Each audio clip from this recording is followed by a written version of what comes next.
while we're in the commentary channel. We're live.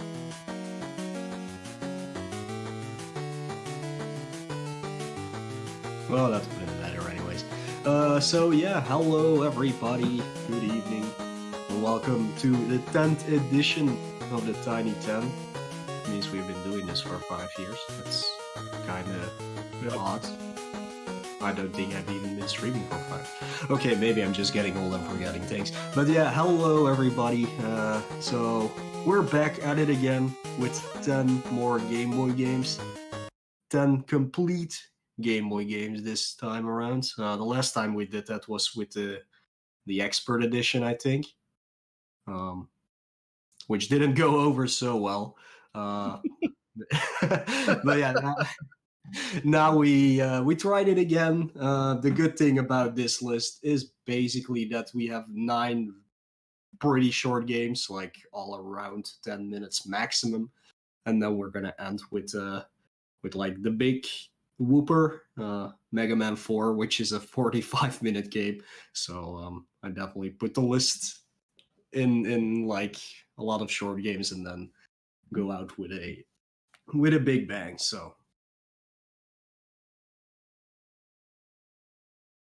Yeah, I would say on this list, in my opinion, the hardest game is Mickey's Ultimate Challenge. Yeah, definitely. That slider puzzle at the end, man. Yeah, for people who are not good at sliding puzzles, that might be a problem. But yeah, probably what really is the hardest game, yeah, might be Bonk, I assume. At least to do it fast. The speed run for Bonk's Adventure is actually pretty well done and not that easy to do.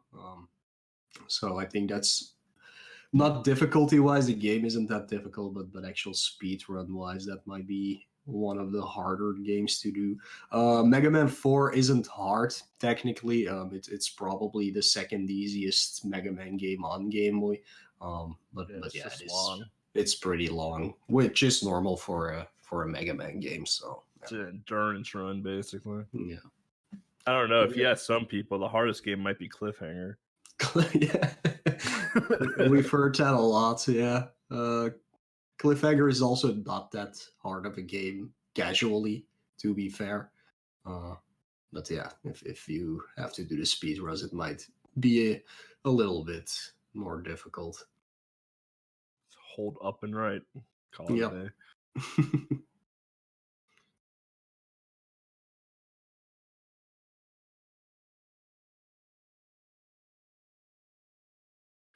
We got like 2 people we need to get readied up in SRL, and then we'll be ready to rock in. Or yeah, probably just one because I'm in it, so that it doesn't start. Well, it says 3 remaining.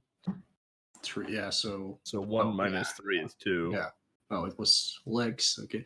I'm actually not sure how many people are in. 12 entrants I see, so 11 on SRL, that is. There are people who are not actually like doing the race on SRL, so there's a lot of people who are just jumping in blind just to have fun.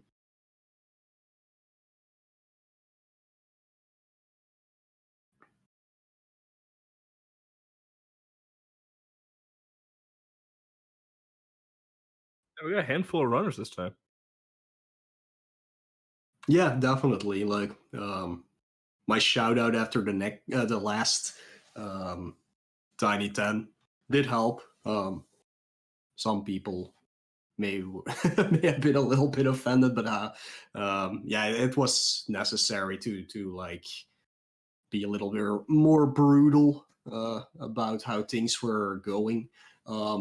So we did, after like some feedback, we decided 2 things basically. We're not going to be doing this twice a year anymore. We're going to be doing this once a year. It gives us enough time to not only come up with a list, but also get like actual tutorials ready and things like that. That it's always better if you have those up. We had a few this time around, but we didn't have tutorials for all of them. And the second thing is that we moved to RGL TV. So we used to do this on Speed Gaming. Again, thank you, Fiesel, for letting us do it there.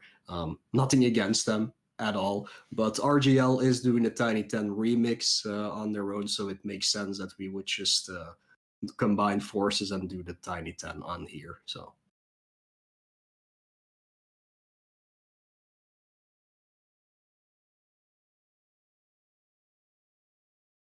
Yeah, one that says Ralph Shaq Fu, so enemy doesn't have a choice but to put Shaq Fu on RGL. Yeah, that's never gonna happen. What? Alien 3 blind full game. Oh man. 5.5 hours later. So we've got one more person that needs to get readied up. Yeah, which is not me. Yeah, no, not no. Right, they readied up now, so we can get a countdown roll whenever you're ready. Yeah.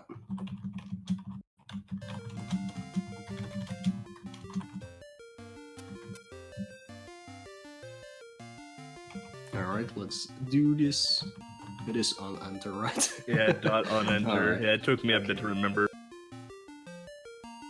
All right, 10 seconds. 5, 4, 3, 2. Where's the 2? 1. Our rudder should be underway here.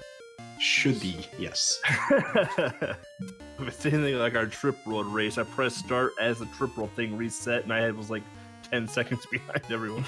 All right, so the first game here we got Disney's Mulan, which is hailed as one of the greatest games ever, depending on who you ask. What can I say about this game? Because I'm the idiot that made this leaderboard. So you can see here that they're throwing rocks at targets. So this is stage 1. Basically, it's just teaching you how to play the game. The rocks are like an arcing pattern. So if you've ever played Friday the 13th on the NES, the rocks that you throw that kind of like arc over the zombies. It's a very similar issue here with Mulan, is that if you're too close to the targets, when you start throwing the rocks, they will actually arch over the target. You will miss it. So you actually have to stand in a very particular area to hit said targets. If you watch on Hero's screen right now, he's on the ropes.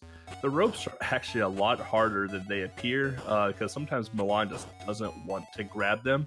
And the way Mulan jumps off of them, she gets a little bit of an upward boost whenever she jumps. So sometimes if you're not low enough from another platform, she'll just clip to the top platform and you have to basically climb all the way back down again.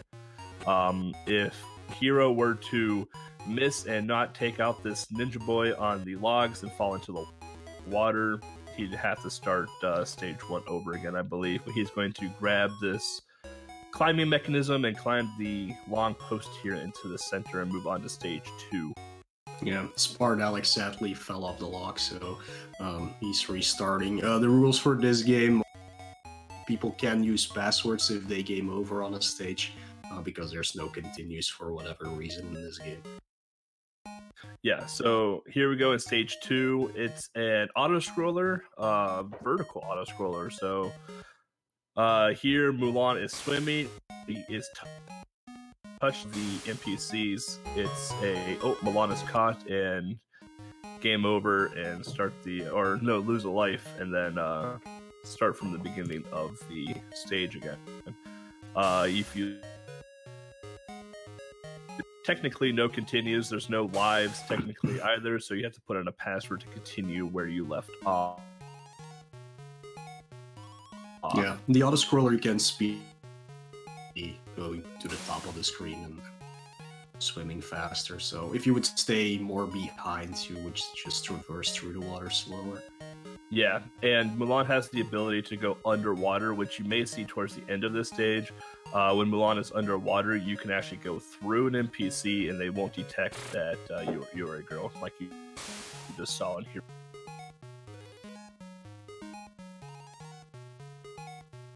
A hero approaching the end of stage 2, and So Mulan itself, the animations are actually quite nice in this game. I feel like they did a very good job with the animations. However, the controls. So we'll talk about the controls a bit. The controls are kind of delayed. They're kind of awkward. Like you can press jump, and it takes Mulan a little bit to register what is happening. Even with the throwing of the rocks, Hero is on the worst stage in the game, in my boarding stage.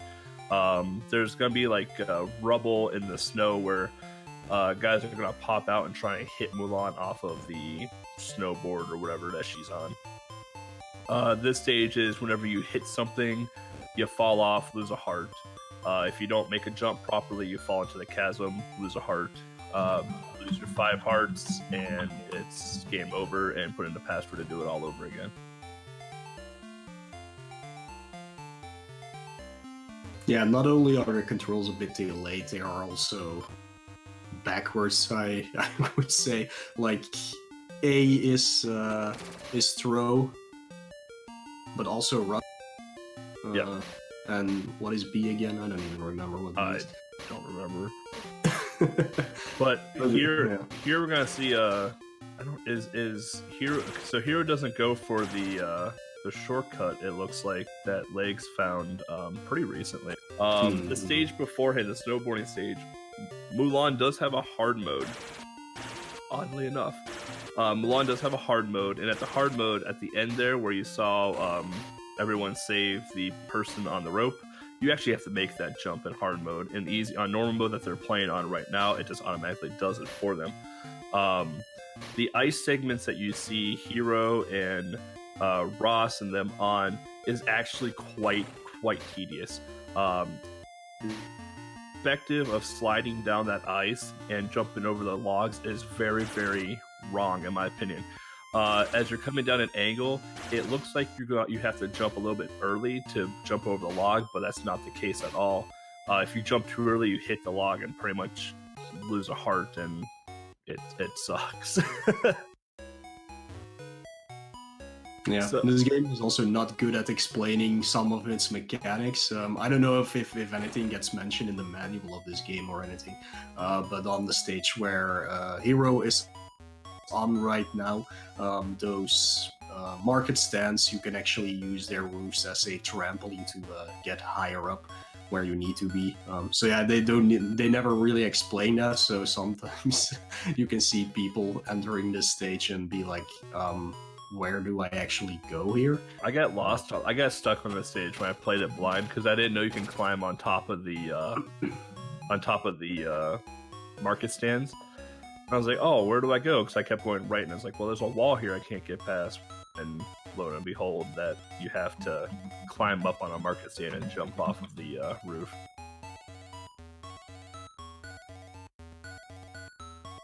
But this game only has one boss, and it's the very final boss.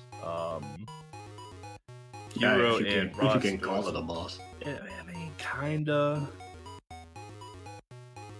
Hero and Ross are doing very good right now in this game. There is quite a bit of damage boosting, and the iframes from Mulan are actually quite long too. It's actually pretty nice.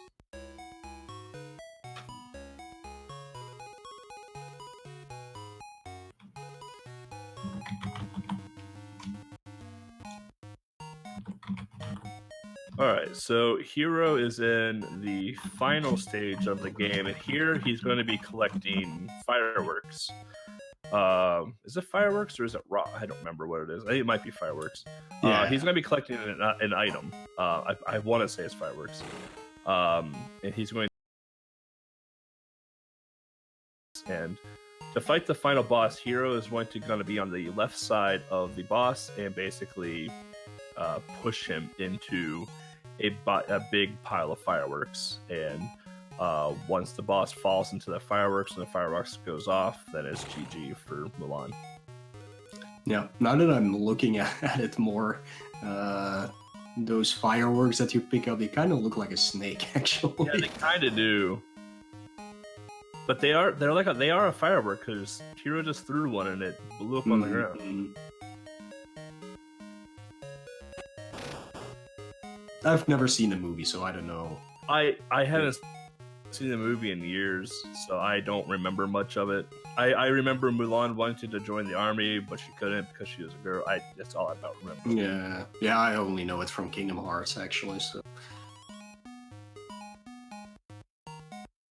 Which basically is the entire movie.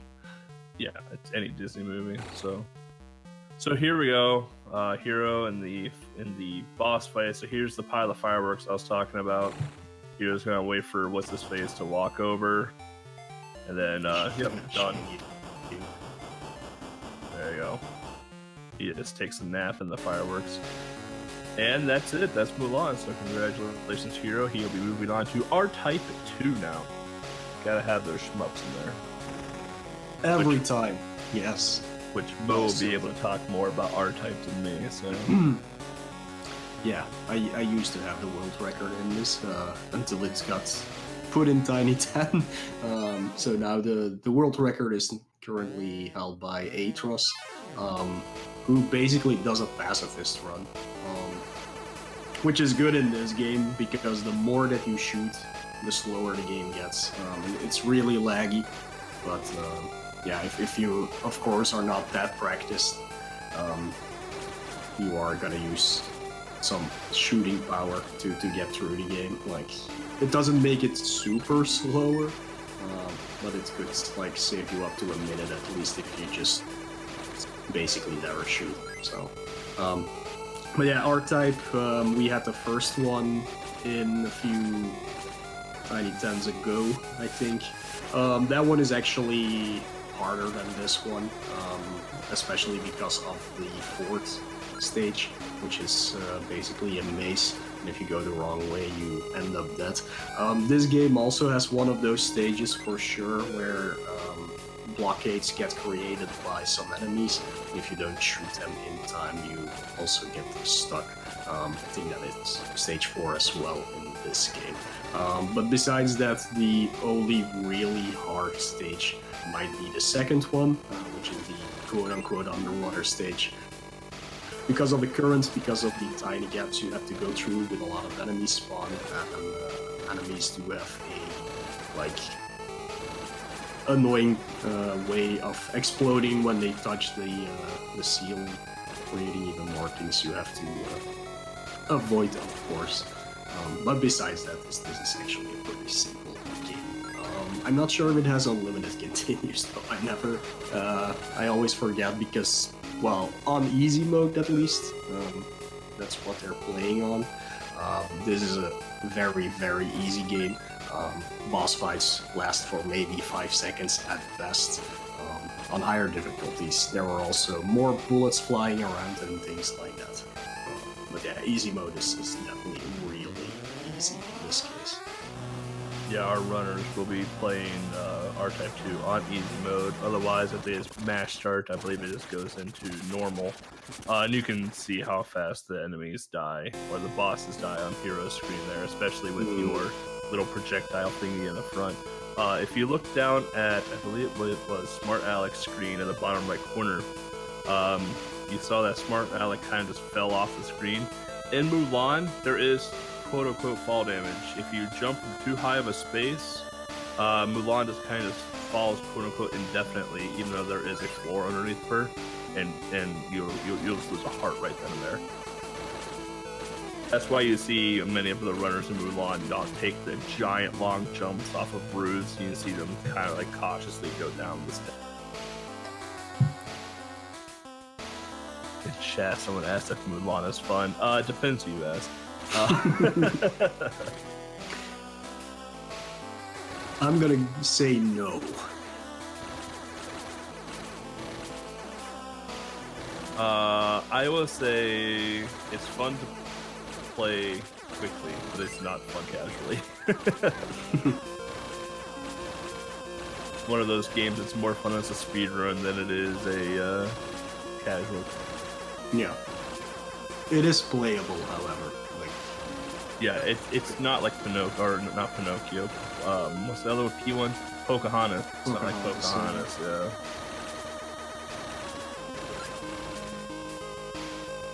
So for those of you unfamiliar with R-Type, you can see that little projectile in front of Hero's ship. Hero can actually detach that from the ship and push it forward or throw it behind him as well too. I don't know if that's utilized in the speedrun at all against bosses. I know in R-Type 1 we used it quite a bit to throw inside of the boss's hitboxes to kill it quickly. Yeah, you don't really have to do that much in this game because you can basically reach there with your normal weaponry. So, and as it's easy mode, they die so fast that it's really not necessary. There is, however, the final boss where you do use the force to actually get to his weak spot, because otherwise you wouldn't be able to, because you'll see it when it comes up, but it's basically blocked off. But as the force is not part of your hitbox, you can basically shoot it through the walls. So you don't have to wait until they open up before you can actually hit the boss. Yeah, and you'll also notice too that our runners will want to keep the force in front of their ship. As you can see in Smart Alex's screen, he uses that force to basically kill the enemies in front of him. Since it's not a part of the ship's hitbox, any bullet spray coming forward at them, any enemies coming forward at them, if they hit that force, it doesn't impact the ship at all. Yeah, the force is your strongest weapon. Either way, like it's your shield and it's. You can put it behind you as well, of course, but most of the time it just stays in front. And like what Smart Alec is doing, he's doing the actual current speed run when you just don't shoot at all once you get your force. Use the force to kill everything in front of you. Because whenever you shoot, the extra sprites on the screen, because the Game Boy is so well programmed and designed that, there's no left.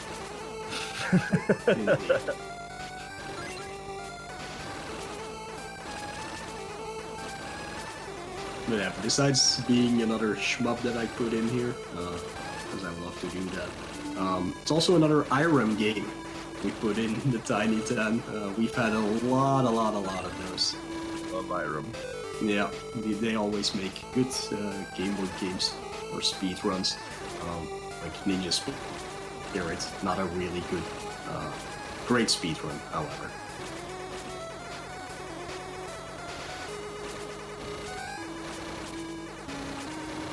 Music's so good. Yeah, that's pretty much the most well-known song from R-Type. It's amazing.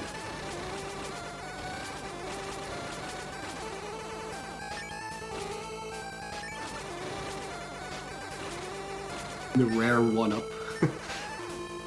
That thing only shows up once in the entire game. Yeah, stage 3, this is basically the same as stage 3 in R-Type 1, but there you're just fighting one of these battleships, like a really huge one. Here they're a little bit more tiny, but they throw more of them at you. The only difficulty in this level, sometimes you really have to know the path that the battleships take, so you don't get smushed. Yeah, I mean, right there you can kind of see the glorious lag when you're shooting a lot of bullets as well too, and there's just a lot happening on the screen.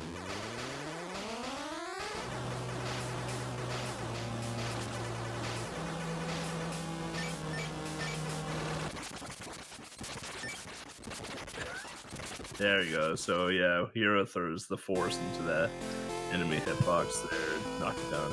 Yeah. On to stage 4 here. So here are the enemies that create the walls that Mo was talking about a little bit ago, that if you don't kill quick enough, just create the walls and you have no choice but to crash into them, so. Yeah, but still a lot easier than stage 4 in the first game.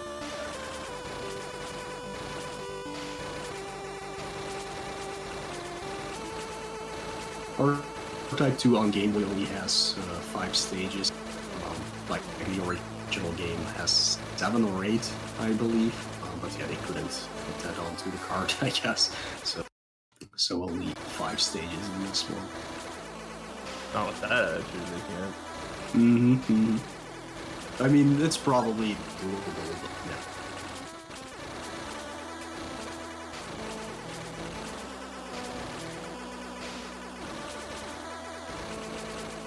looks like all the runners up on the screen right now are in R-Type of some sort. Some sort of stage. Looks like we got Smart Alec in stage 3, Hero in stage 4, Ross in 2. Looks like 2. Yeah. And Sprinty Legs also in. Yeah. Legs got hit by one of those exploding. I never R-Type. Yeah, go ahead. I didn't like the stage 2 in R-Type 2 because those waterfalls push you down. Like when you try to go through them, because I personally don't like being in the water in stage 2 of R-Type 2 because the stuff that comes from the ground, it's almost like the Mega Man moles. I don't want to do anything with it. So I try to stay out of the water as much as possible. But when you fly over those waterfalls, the waterfalls push you down into the water, and they can really start to mess up your run, basically. Definitely, yeah. I forgot what I was gonna. No, I'm sorry.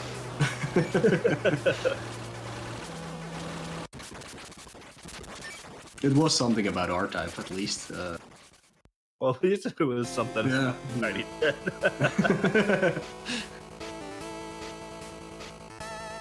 Nah, maybe it will come up later again.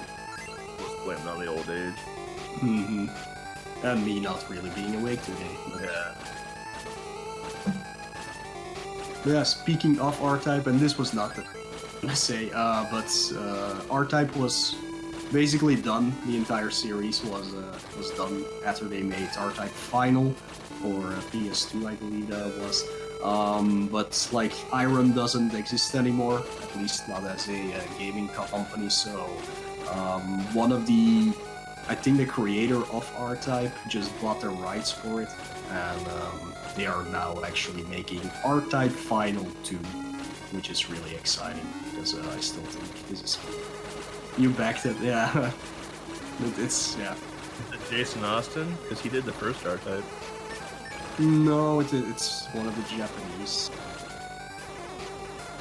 I don't know his name. Doesn't matter. But yeah, I'm really glad to see that this series is coming back. I just hope if they make future R-Types, they are not going to go Final Fantasy way of just naming it R-Type Final 3 and R-Type Final 4. R-Type Tactics. Oh, God, no.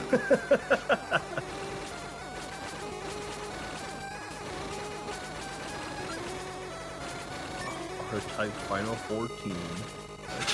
A ship reborn.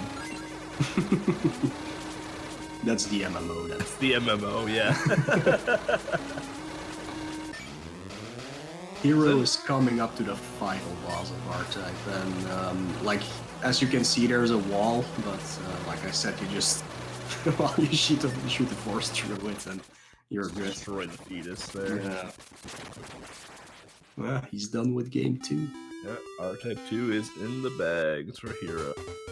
Looks like we have a Smart Alec also in stage 4 with the angry enemies. Infinite Mystery holding it down here in Milan. I would say, honestly, the stage that Infinite Mystery is on is probably the hardest stage just because of the ice physics. If it wasn't for the ice, this would not be a very hard stage, but the ice and the perspective of the logs and the ice just make this just kind of hellish. But oh yeah, Heroes in Shinchan. This is the first Shinchan game, so you play the game for about 10 seconds before you get into your mini game, and then you have a minute break. So Yep. Hero's probably going to go get a glass of Dr. Pepper or something, and come back, and he'll probably have like 20 seconds left on the mini game. So a little tidbit about Shinchan 1. Shinchan 1 was obviously the first Shinchan Game Boy game to be made. It does have 2 endings, oddly enough. One if you find Whitey, who is the dog, Shin's dog. But the only way to find Whitey is if you know Japanese and get really, really lucky. Otherwise, the other ending, which is the most normal ending we will see, and we will see in this marathon, is Shin doesn't find Whitey at all. Shin gets all mad, but Whitey magically appears at the end. Roll credits. The game is exceptionally basic.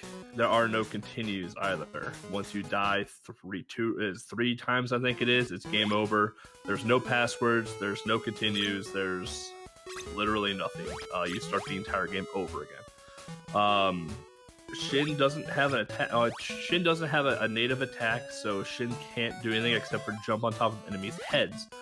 Shin can pick up a bubble, like one of those blowy bubble toys, and use that as an attack, but in this run, you're not going to see it. You will see a gun used in this game. You'll see a gun used, I believe it's in stage 2 or stage 3. Right now, Hero's in stage 2, and this is probably the hardest stage simply because of the grab box on these moving mechanisms. It's really hard to get a hold of, and you can see the logs that Hero is jumping on. If you are too high on the logs, Shin will bonk his head on the ceiling and pretty much just fall straight down.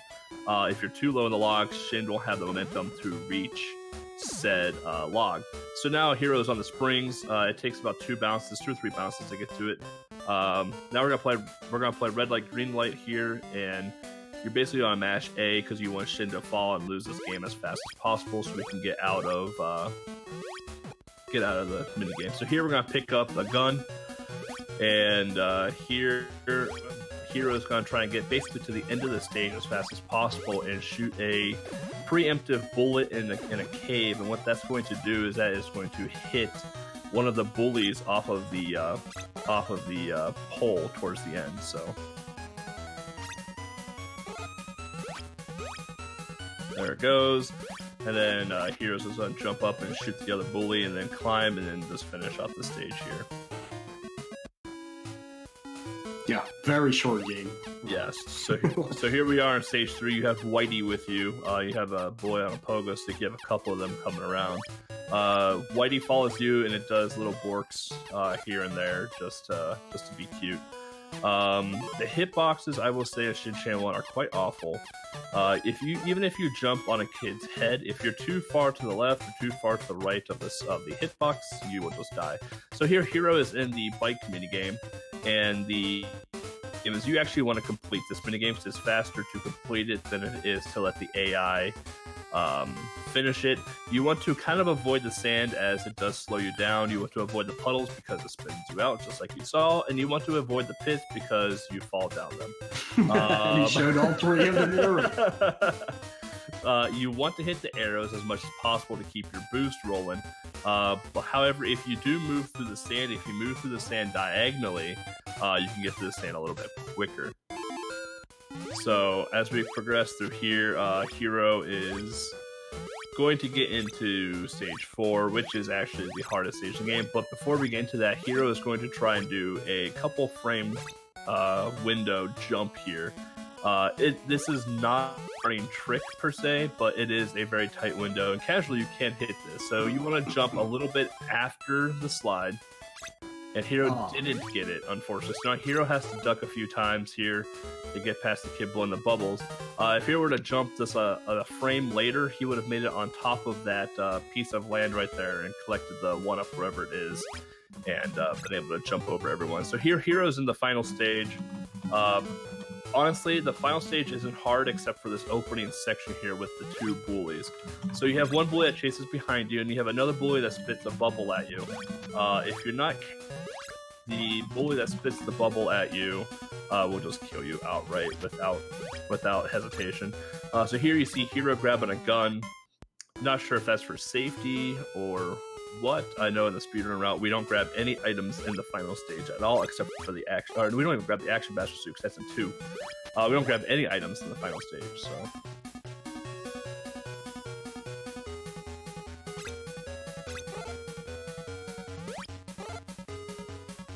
Yeah, Hero picked up a gun for safety for sure. You're going to talk to this clown. I don't know what he wants because I don't read Japanese. And then you're going to come into a stair section where a bully is just going to be coming down the steps. Just jump on his head and keep moving forward. So here we're going to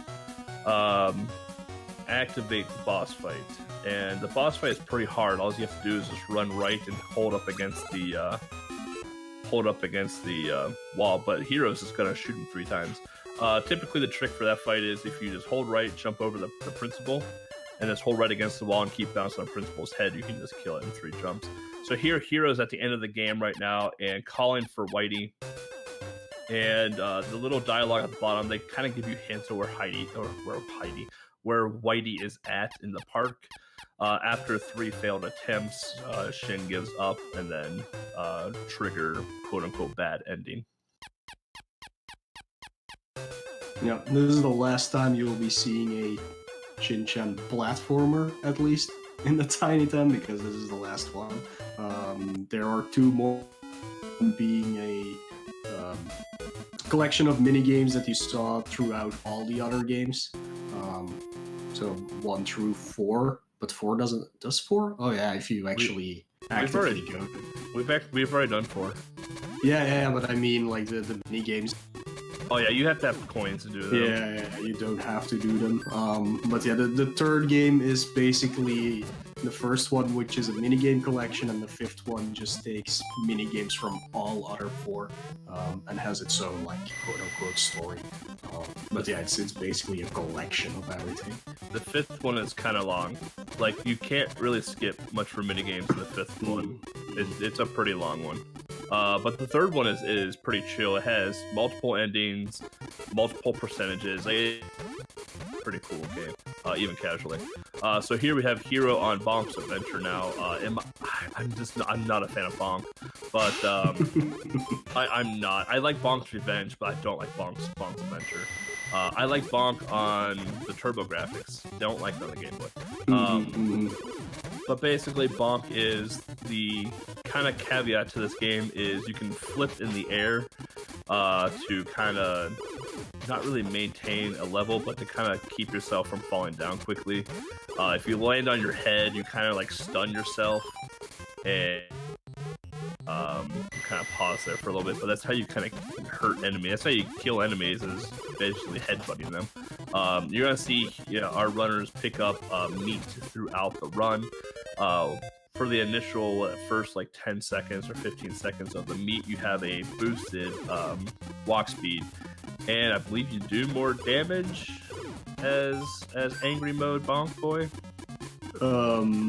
Yeah, but you're also invisible, so you can just walk through it. So I don't know if like meat always gives you more damage, but yeah, you never used it in boss fights during this game, at least, because you always run out before you get there.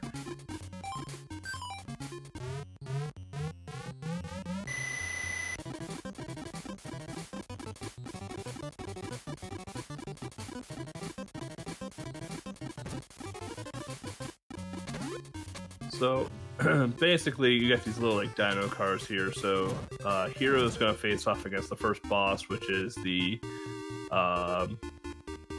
Triceratops. Yes, Triceratops tank.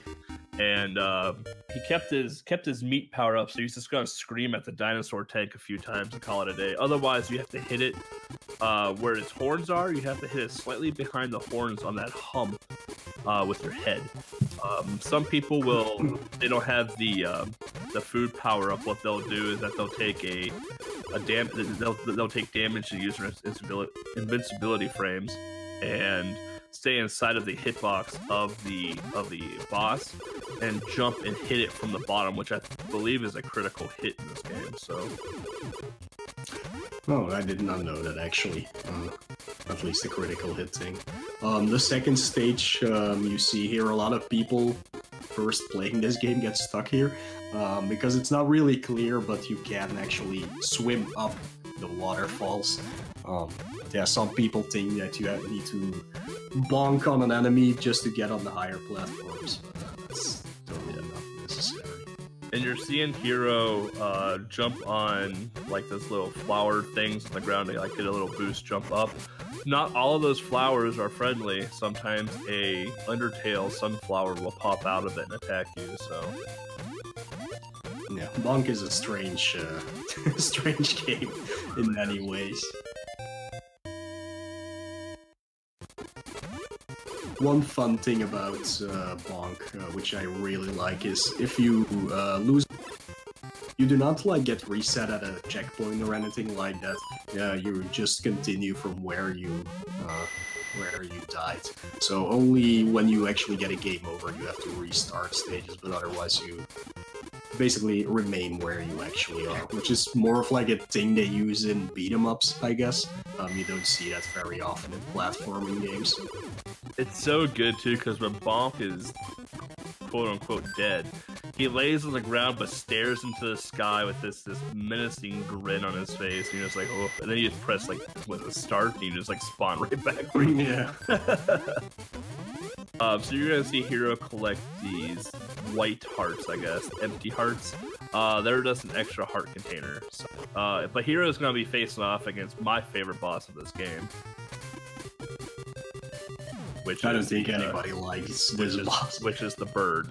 What do you mean? This boss is easy.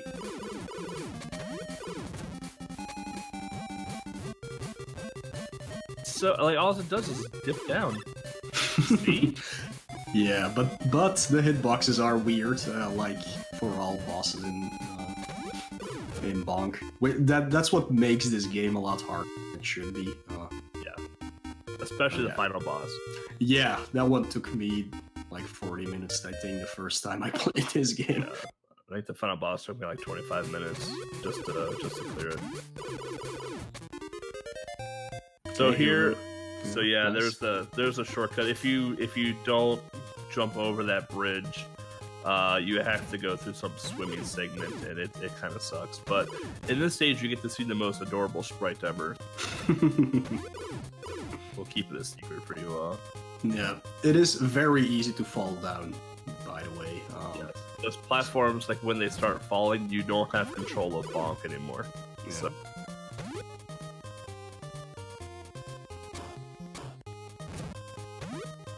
Oh, here it comes. Here it comes.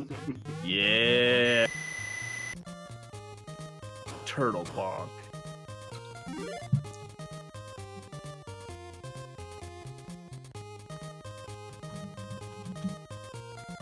Best power up because this lets you swim very quickly underwater. The caveat to this is if you get hit once, you lose the power ups.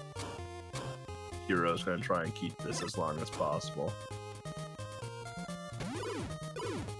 So here we also see Ross here going into the cavern without that gun, so has to take a little bit of precaution to jump on those bullies' heads instead of preemptively shooting. You saw Hero getting hit on purpose to lose the turtle power up. That's because he was heading into the boss area, and you can't do anything if you have the power up. So, not to waste time, you just get hit on purpose just before the boss.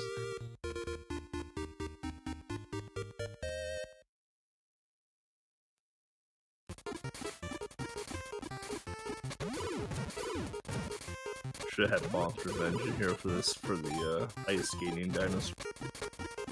Right. Which is actually a boss in the original Bonk's Adventure. Oh. It's true. Like, I don't know much about it. If Enemy comes back, he may be able to tell more because he knows a lot about the turbo graphics or the PCE or the core graphics, whatever you want to call it. But yeah, Bonk was the mascot for that gaming system. Man, aren't they making a PCE mini thing? Yeah, it's coming out in March. Oh yeah, maybe they'll have Darkwing Duck on it. The list is out. I don't think it's on it, but like with all the classic systems, I'm sure after 2 hours you will be able to put everything you ever wanted on there anyway. So, but yeah, it does have R-Type, so yeah, Not which is Darkwing an Duck. amazing version of R-Type. If you all haven't played Darkwing Duck on PC, you probably should. It's really I good. have not. No, It's really good. I don't believe you.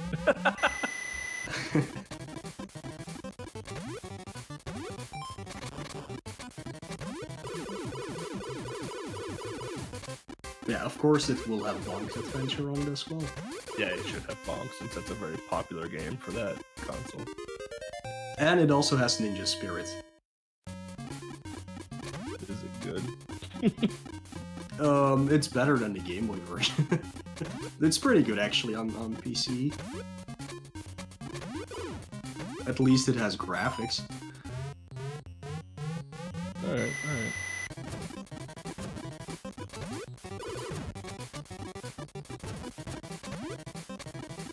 Well, I would tell you where everyone's at right now in the race, but SRL is only pulling 2 streams right now. So... Yep. Yeah. Well, what we can say is that Hero is in the Smart Alec is on his tail. He had a little bit more trouble during Mulan, so he got a little behind. But there's still plenty of games left, so plenty of opportunity to. Like, all jokes aside, how I said Mickey's hardest game in the list. If Hero is not good at sliding puzzles and Smart Alec is, there's the time gap right there. Or if Hero doesn't know the correct path to collecting things and turning things in, then again there's the gap filler right there as well. And there's also RNG in that game a lot. Yeah, so a lot of it. It might lengthen the run significantly. And then you got Tom and Jerry still, which Smart Alec I believe made the tutorial for Tom and Jerry. Yeah. So He's Smart Alec. Yeah, so Smart Alec does have a lot of experience in Tom and Jerry. Yeah. Oh yeah, I made notes for all the world records. Let's see. The Long's Adventure, the world record is held by Jorf for over a few years, actually, and it's 16 minutes and 37 seconds. I think during this race, most people will get a time around like 22 minutes or something like that, because the run by Jorf is amazing, like absolutely amazing. But yeah, if anybody wants to pick up the bonk for an actual speed game and take down Jorf, go ahead. Like, Did you luck? Yeah, it will be a hard one to do, but.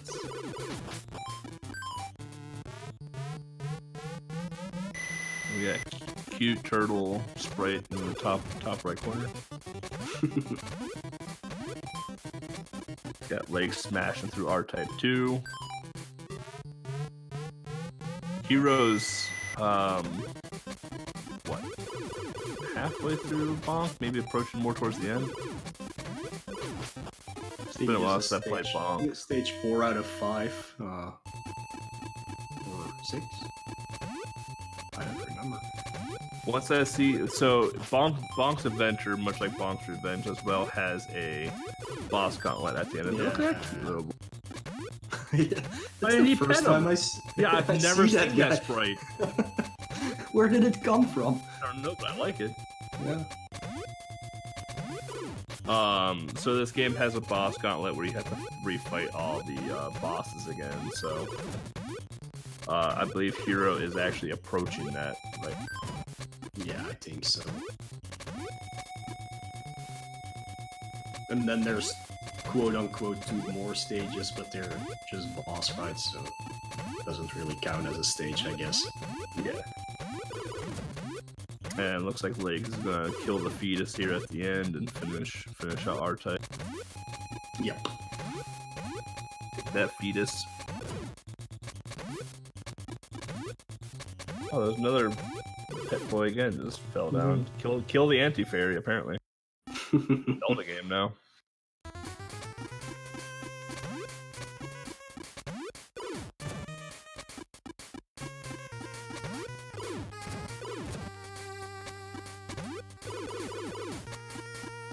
Also getting on the TG16 version. I don't remember. I haven't played Bonk on the TurboGrafx in years.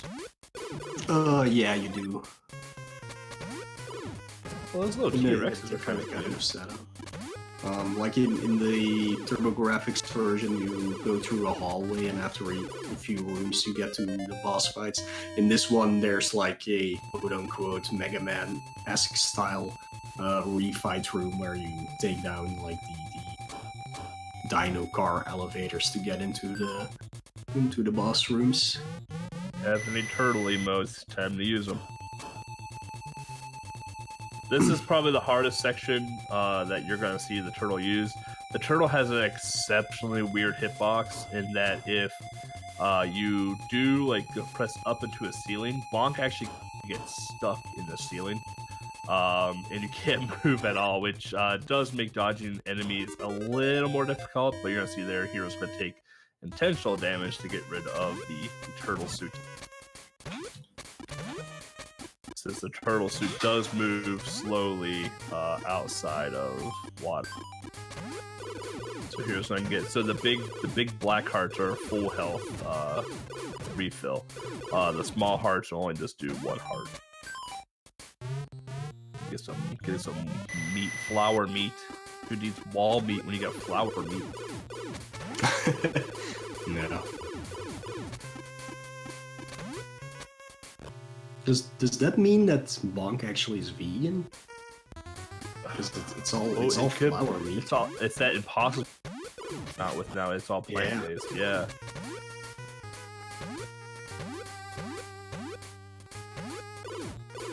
But something also just things to talk about with Shin Chan, as you can see Sprinting Legs playing it right now in the bottom left-hand corner of your screen. You're not gonna play. You're only gonna play one minigame, and that is the bike race. Otherwise, you kind of just waste time. With the whack-a-mole game that you saw, you can play it if you want, but you do actually waste time because the score has to count. So here, Hero is now in the boss gauntlet. You're gonna see how Hero has to hit the tank. The tank is the hitbox is literally the top of that hump. It's a lot harder to hit than Hero made that look. Indeed.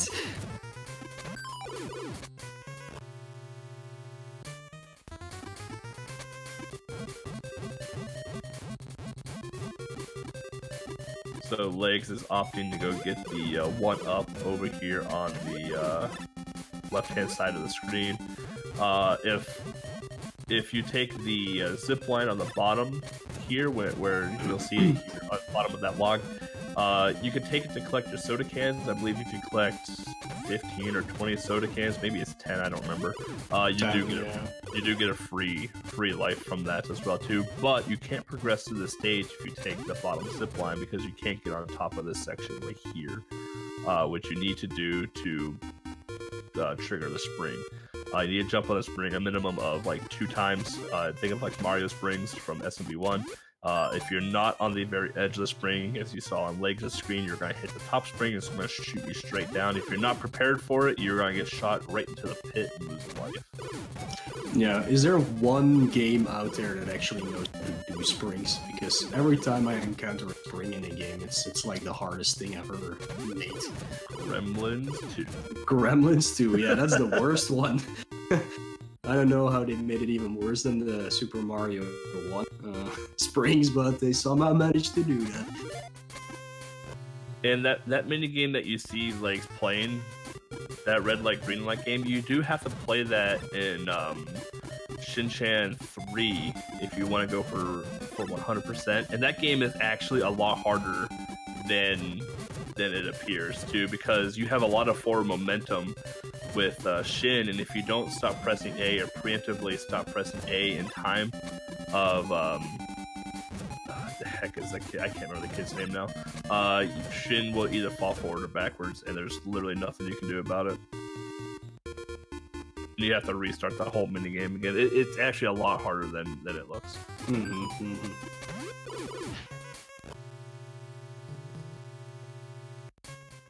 Yeah, so here, unfortunately, Legs ran out of the gun power-up, so she's going to have to take a little bit of caution in going against this bully.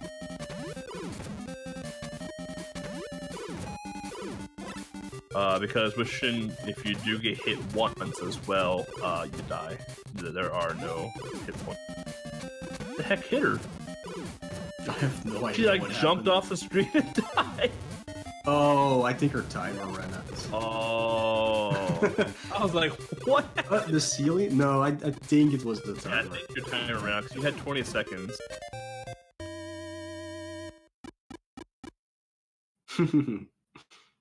Yeah, Hero fought the remote controlled whatever, and now the evil businesswoman turned into a unicorn seal. I have no idea what's going on in Bonk's world. Lapras. Yeah, it's like a tiny Lapras, I guess. Yeah, like all cavemen, he has to go to the moon now. You know, fun fact, Shin goes to the moon in Shin Chan 5.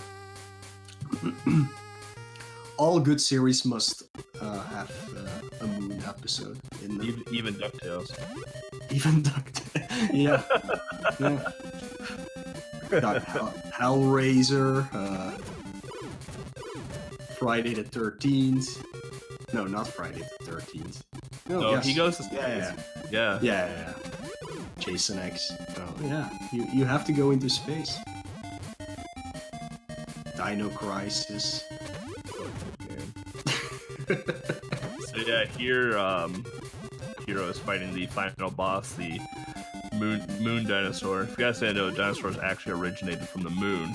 And actually, when the asteroid crashed on the planet, the first asteroid was carrying the dinosaurs because the dinosaurs jumped on it as it passed the moon.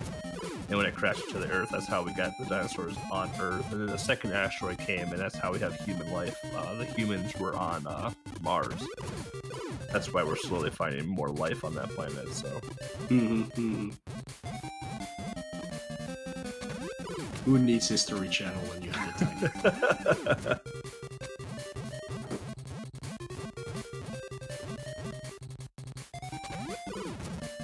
But again, this boss here that Hero is fighting, the hitbox on this thing, like we said, like it took me 20 minutes most. It took him 40-ish minutes. The hitbox on this boss is absurd. It's really bad, as you just saw right there. Now Hero is going to use one of his many lives that he has and take care of this boss. This boss does take a lot of hits, and you actually can't hit him on the crown. It's like that little bump right before the crown. It's pretty atrocious. Yeah. Horrible when you first play this game. So yeah, Hero's now moving on to Mickey's Ultimate Challenge. They'll be played on the cake difficulty. The only difference in difficulty is how long and how hard the puzzles are. Cake difficulty is exactly what it sounds like. It is a piece of cake. Yeah, it's basically puzzles made for children between the age of 3 and 6, I believe.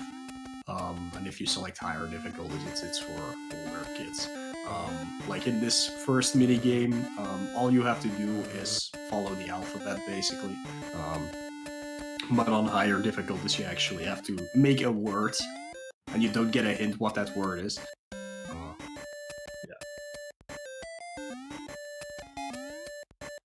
And you can choose to play as Mini if you want. It doesn't change anything. No. Does it even change the ending? Like, maybe it's her waking up, or I don't. I hope it's Mickey. Yeah, probably. I don't think they were gonna add 2 cutscenes at the end, but yeah, who knows? I don't think so either. So basically, Hero is waiting for that O to pop up on the book. And what's going to happen then is Hero's going to get an item that he can turn into somebody and get a magic bean. Once you get 5 magic beans, you can then grow a beanstalk and then go into your final puzzle, which is the slider puzzle. Yeah. This game, although it's a mini game, basic puzzle, Tiny 10. Like, I did want to have full games, like all full games, and with a puzzle game, that's most of the time not possible. So yeah, I put this in because it has a lot of puzzle games in one, I guess, and it's over in like 7 minutes. If you're a viewer of Heroes, you wonder why he's playing Voxel 2, it's because he was prepping for this exact minigame. Yep. But you know what? It looks like he's playing as Mickey right now. Yeah, indeed. Sprite for that one eater. So you can see right here, Hero is turning in his first item to get the magic bean. You get glasses, I believe it is, from the book guy. And Donald needs glasses to see what he's. So here you can be playing Simon Says. So the things light up. You jump on them as they light.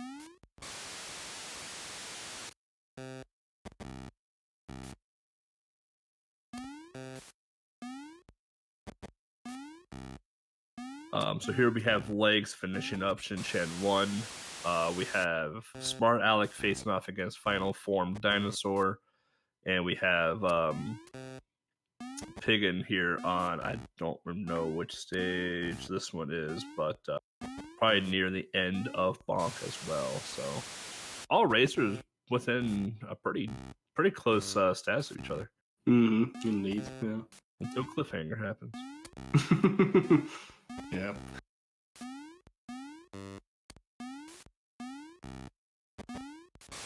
Sorry, I'm just looking at the SRL chat for a bit because so things are happening. Hero is doing the Daisy minigame, which is a memory game. So if you ever played memory as a kid, flip over a card, flip over another card. If they're same, they stay up. If you flip over a card and it's not the same as the other one, you flip over, you flip them back. Yeah, you know how memory works. Yeah. On Cake, you only have to do a 4x3 square. On the hardest difficulty, it's like 3 screen span, basically. It's absolutely gigantic. Yeah, and this game is also timed. Yeah. So, yeah. And Daisy, I believe, is missing a slipper? Yes. Yeah. Hard to tell because Hero mashes to that little pop-up so fast. So now Hero is going to make over to Goofy, and he's going to be what the heck is that game called? Mastermind. He's going to play Mastermind with Goofy. And the trick to this one on Cake, in a way, is to basically put down all 4 of the same thing. And then when it appears white in the background, that means you've chosen the correct one in the right spot. Yeah. So you can see Hero here just doing the doing the tricks. Yeah, on hard or whatever it's called, on the hardest difficulty, this one took me quite a while. Mostly because I still do not get Mastermind completely. I never understand what the things on the right side mean. So yeah, Man Over Mars actually helped me with that. But he was like, I still don't understand what is happening. I didn't understand the Game Boy version at all. Like, I know how to play Mastermind. I did not know how to play the Game Boy version. Like, I didn't know how to play it in this version of the game. As you can see, Smart Alec in the top right corner got different letters for the alphabet that he has to collect, essentially. Yeah. So now Hero has all 5 magical beans going to the well to toss them in. Now he has a magic beanstalk roaming up, and now he's going to climb it to face off against his final puzzle. Yeah, and the world record for Mickey's Ultimate Challenge on Cake mode is 5 minutes 22 seconds by Anthrosporus. But it's like a 6-minute game. Yeah, I think I know Swordsman Kirby and I were doing runs of this on the Super Nintendo version, so and it's literally the same game. If you're good at slider puzzles, then yep, should be a no-brainer. But if you're a god slider puzzle person like me who takes about 10 minutes to do even the easiest sliding puzzle, yeah. Yeah, there's a trick to it, but it's hard to do on such a small one. Yeah, you wanna do the top row first, basically, and then everything kind of just falls into place. Yeah. Yep. GG Hero for beating Mickey's Ultimate Challenge. Now he's moving on probably the best game on the list, which is Cliffhanger. And I can talk extensively on Cliffhanger since I am the idiot that started this leaderboard as well. Based off of the hit movie Cliffhanger, featuring Sylvester Stallone. If you mash start during any beginning segment of the stage, you're gonna soft lock the game. So you cannot mash start at all in this game. You're gonna see our runners collect money throughout the game. That money is basically your score, but you also use it to burn to heal yourself. If you see at the bottom of the screen, there's a Celsius thermometer. That is your temperature gauge. If that runs out, you die. And since it's low right now, you're gonna see as he walks over that fire that he's gonna get heated up a little bit. Basically, this game is all about momentum. Hero's going to get the speed boots and climb across that rope. Climbing across that rope is probably the second hardest thing you will do in this game. Because in order to jump and climb and grab that rope, what you need to do is stand completely still and press the A button. You cannot press any other button or else Gabe will not grab the rope and you'll fall into the spikes and die. There are 3 continues, and once you've used up all of your continues, is game over and you start the game completely over again. Here we might see Hero do a super long jump over the spikes, and missed sadly. So that's a very tight jump and can be done while running. And by the way, running in this game, you have to hold up and right on the D-pad. Very important to note. And you can make that jump. So the jumping in this game, you actually have many pixels after you've walked off of a platform to make a jump.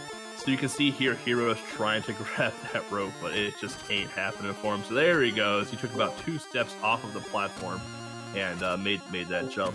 In this game, it's all about momentum.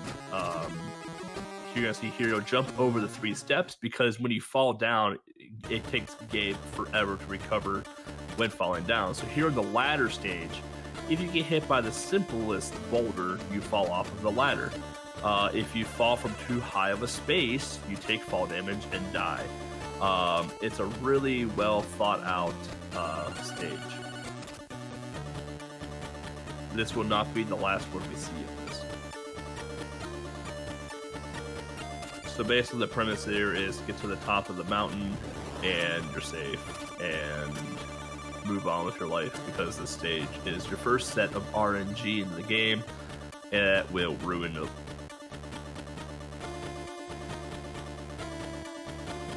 That jump is actually harder than it looks too. I've missed that jump a handful of times. So here we got another cutscene. Again, if you're mashing start, you're gonna soft lock the game. Do not mash start ever in this game. Don't even touch start. Actually, just take the start button out of your Game Boy or your Super Nintendo controller and just rip it out with a knife because you don't need it when you're playing Cliffhanger. So here now we have enemies, like real enemies, not wolves and birds. Now we have muscle guys that wanna box you, like in those 1920s ads that you see there. And you also have like the Civil War people trying to shoot a musket at you. The issue with this game is, you can see it right here, is that if you're too far away, you can't hit them. If you're inside of their hitbox, you cannot hit them. And even though Hero has $187,000, he cannot heal because some fires require you to have a certain amount of money to heal.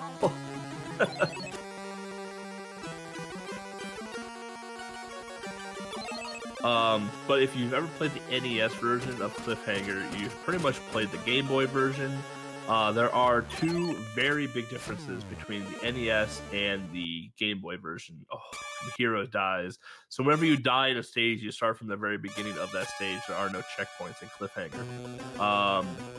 So if you've played the NES version, you've played the Game Boy version. The only difference is that the cave boss in the Game Boy version, when they ported the boss over to the Game Boy, they messed up the health values for the cave boss, so it actually takes almost twice as long to kill the cave boss.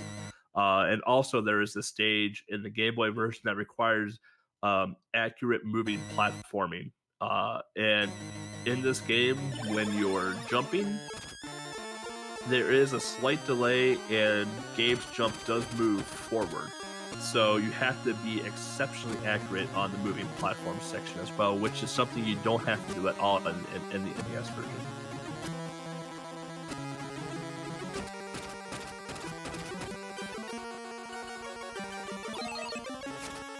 So here, Hero takes that hit with a dagger. I believe the dagger does 3 damage to you, and the bullets do 4 to you. So, and that is going to be exceptionally important for an upcoming stage where you basically tank every single hit coming at you.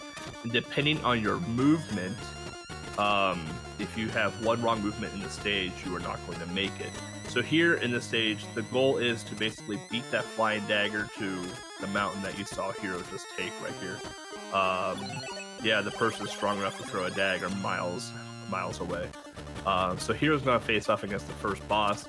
The technique to this first boss is basically run up against the right side of the screen and kill him off screen. But you can see Hero here just basically doing the stun lock technique, which is typically done as a safety measure. Typically you would do this with the cave boss on the NES version, but you can't do that in the Game Boy version. Instead you use a gun to kill the cave boss. So here we have a stage where Heroes is going to hold up and right and just walk through the door. This is a stage where you can collect some items, gun, dynamite. I think there's an extra life somewhere in here as well. Looks like Hero's going to grab a gun for the cave boss. So you can actually store, your items as well in this game, which we don't do in the speed run, but for safety's sake and marathon's sake, I highly recommend doing it. So Hero is in the foresty stage right before the cave. This is a very hard stage movement-wise because there are so many drops, so to speak. If you don't know how to like maneuver through this stage very well, you do lose a ton of time. As you saw, like Gabe does take a little bit of time to drop off of a cliff edge. He kind of stops at the edge and kind of drops some stuff off. If you've ever played Lester the Unlikely on Super Nintendo, it's a very similar concept to that. So here, Hero's going to do my favorite section of the entire game, where he's going to hit this idiot on the side of the hill, ride him down the mountain, and jump off of him onto a platform. That's probably the best part of the game right there.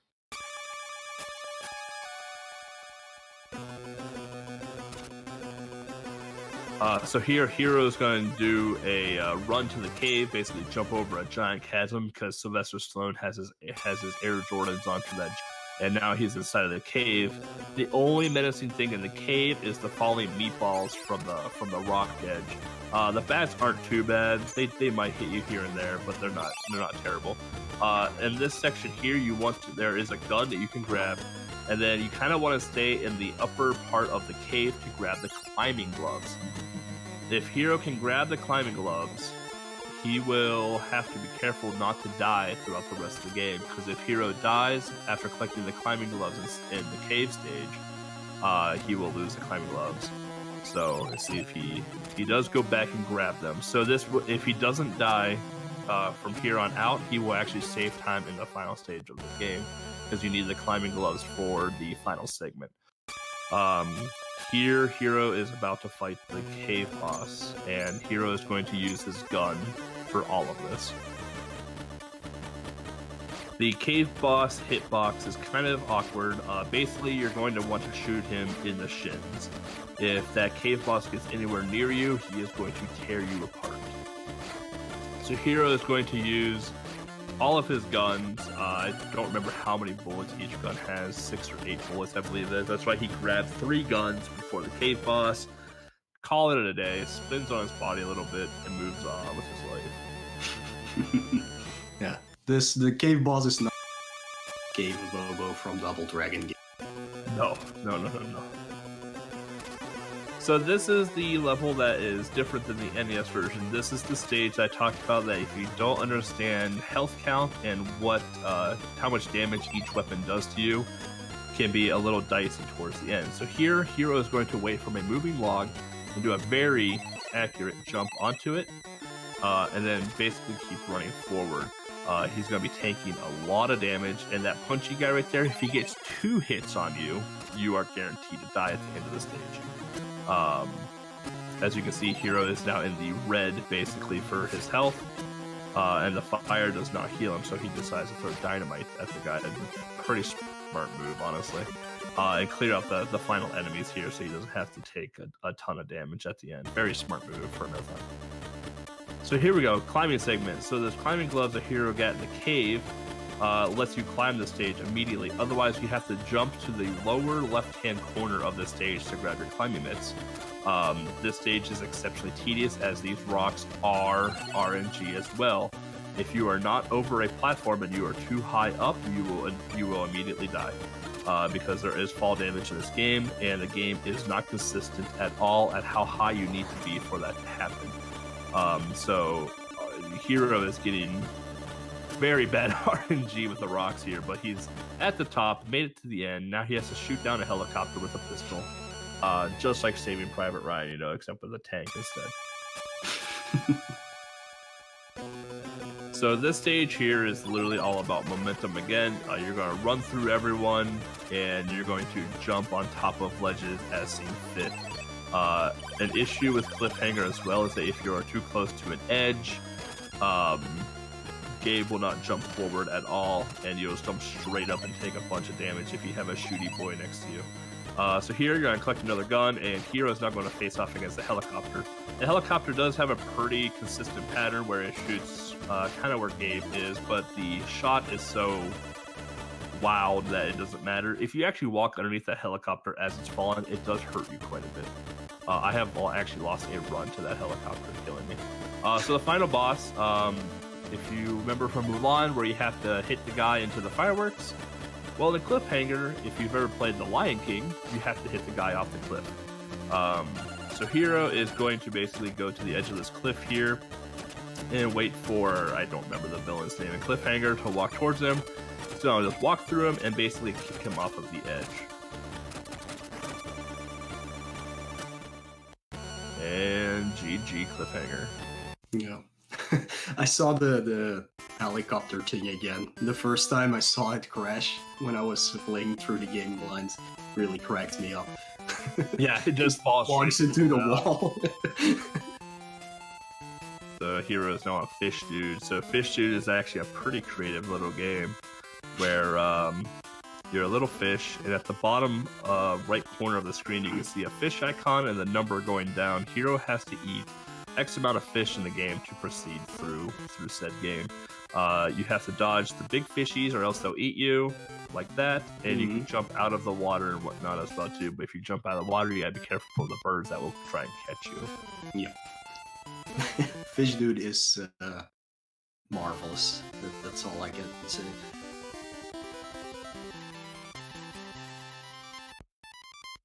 Also, be prepared for the cat boot.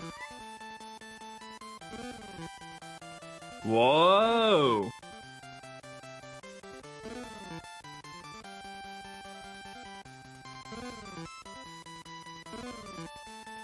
Not seeing the cat boat at this moment. Yeah, I'm not either.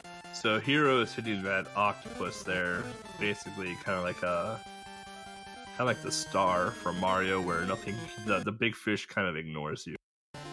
Yeah, he doesn't see you. Yeah. Somehow. And this game does have, technically, I guess, 2 endings. There are like the bonus stages where you can get like the true ending that has credits and a marching band and whatnot. But for the sake of this marathon, they will only be doing the. Oh, there it is, Cat boat, yeah. The first half of the game, essentially. Yeah, this game does not have any Cat boat. a password system. At least after the 3rd stage, for every stage you go to, you get a password. So from now on out, if Hero would game over, he could put in the password. It's also very to put in the password because it's the longest password ever existing. Yeah. As you can see, Hero's fish is starting to grow. Because in Fish Dude, it's all about the evolution of the fish. The best part is like the fish is like half the size of that bird, but that bird will still own you. Yeah. The world record for this game is 5 minutes and 40 seconds by Walranium. But yeah, it's usually based on RNG. The fish has to spawn. Oh, Hero That's get too bad. gypped. You hate to see that happen. Yeah, How the does sprite work for the bird is not that great. You have to use your imagination. All right. I want to see more Catboat. Yeah, he only shows up in the third stage, I think. Hero playing with death right there, man. Yeah.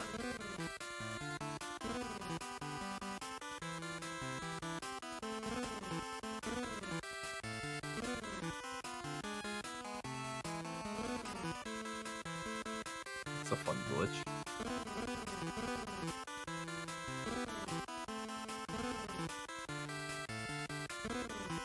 And there went the helicopter again. Ruffle, ruffle, ruffle. And we got Cleric on R-Type 2. Piggin facing off against the first boss, the Cliffhanger. Piggin doing the, basically the speedrun strat against the first boss, killing him off the screen. I got Smart Alec on the final boss of yeah. Cliffhanger. Yeah, I was like, what the hell, where's that from? Yeah, still waiting for the final boss of Cliffhanger to roll around here. And see you later. That's how it's done right there. You jump up and kick him in the teeth. Hero using that password to get back where he died. And like I said, it's an amazingly long password. Yeah, it's really tough to remember. Catboat.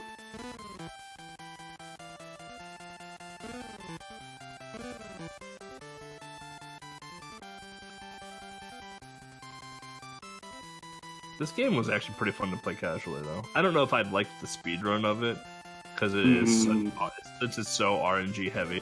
But the casually, this game is actually quite fun. It's a very unique game, to say the least. Yeah, it's definitely not an amazing game. Or I don't know. It has some charm to it. Yeah, it's fun. I wouldn't say it's the best. I wouldn't say it's a hidden gem by any means, but it's a fun. Also, not that easy to find a copy of. No, quite difficult. Look how big the fish is now. Oh, look how big that fish is now. It feels like in this game, instead of like actually making the sprites bigger, they just like zoomed in on the screen to make everything look bigger. Yeah, maybe they did it like.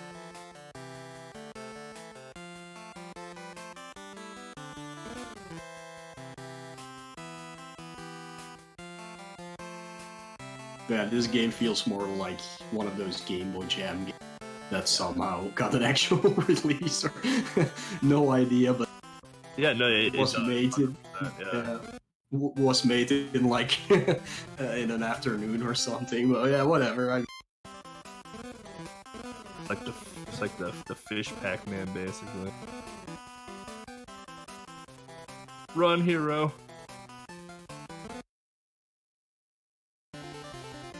You do swim faster if you keep your so that's the only way to escape the other fishes.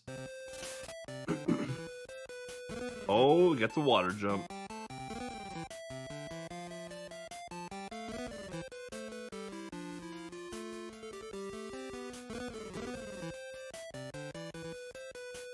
Yeah, if you get really good RNG, you can keep the big fish right below you in those little channels there. Or above you, and makes the game exceptionally easier, but sometimes you don't get that luck. Yeah, that's why I would not want to speedrun this game. Yeah. It's also makes it slower, of course, because then you have to rely on actual spawns from other smaller fish, so...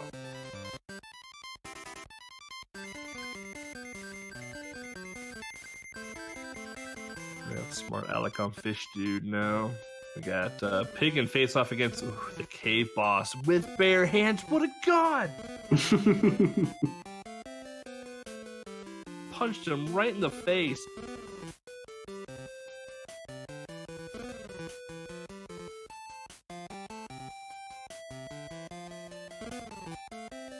least we can see the helicopter soon again. Yeah, that's the best part.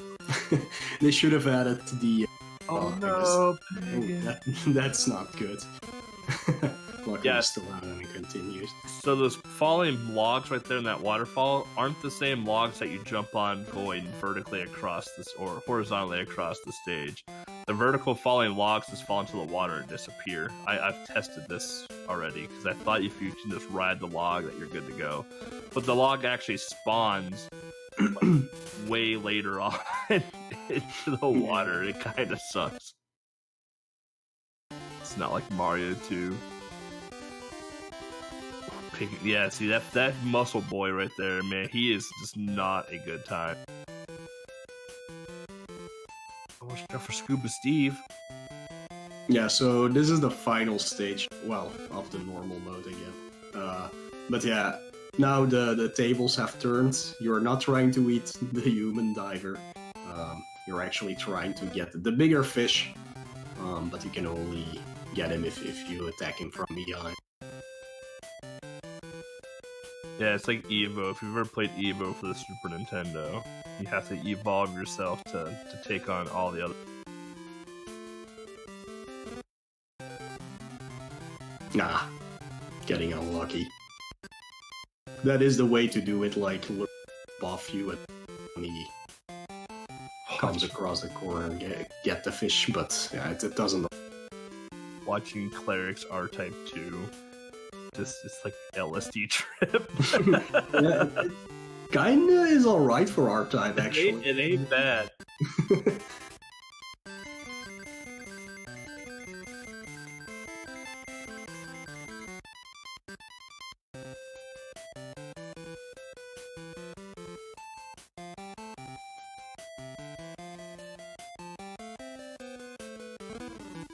Yeah, so even though Piggin has $728,000, not enough to heal, sorry. Yeah, Piggin had no health going into that dagger throw. This stage is tough because you do take a ton of damage in this stage, just to get through it. There are a couple safety routes that you can take, to dodge some bullets and the fighty guy, but this stage is wrong. So we have Hero on Tom and Jerry, where you only get to play as Jerry, which is really unfortunate. Yeah, I think in the second game, just Jerry.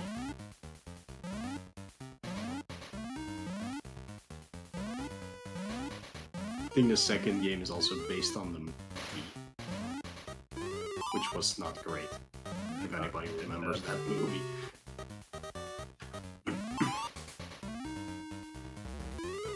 I do like the hitbox, or the not hitbox, but the health indicator in this game, where it's just Jerry's face is subtly getting more strange. Yeah, like the Doom guy. Yeah.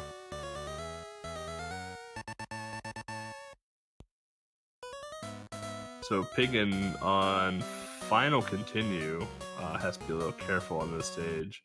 If I was Piggin, I would still do the normal boosting throughout the first half of the stage, but once I would grab that gun, I would basically shoot all the enemies that came forward at that point. Yeah. Just to keep everything safe. Like at this point, like you don't want to restart the game. Like not this deep into the game. You don't want to restart. So like right here, I would shoot this guy right here. Yep, and then just basically be safe. Like that jump there. If I had no continues left, I would never go for that jump at all. I would just do the fall down and then just do the jump off of the Yeah, definitely. Last life, so be really careful now. Gaming news, do they choose the game order they want? No, there is a set order that the players will play through. So after Cliffhanger, they will be going into Tom and Jerry. after Tom and Jerry, they will be going into Mr. what's the Chin, next game. Gourmet Paradise. No. Yeah. Is it? Yeah, Oh, that is after Mr. Tom and Chin. Jerry. Yeah. Mr. Chin. And then after Mr. Chin, they'll be playing Mega Man. Yeah, this is also Smart Alex's chance to gain up on Hero. Because Smart Alec actually does speedrun this game, so depending on if on how much practice Hero did, yeah, Smart Alec may be able to catch up to him. Yep. But yeah, as you can see for Tom and Jerry, what you mainly do is damage boost. Your invulnerability frames last for quite a long time. Oh So- no, Piggin! You gotta jump. Oh no! Yeah, that is horrible. Yeah, you gotta jump. Yeah, so Piggin will be restarting Cliffhanger. That sucks. That might be an opportunity for somebody else to catch up.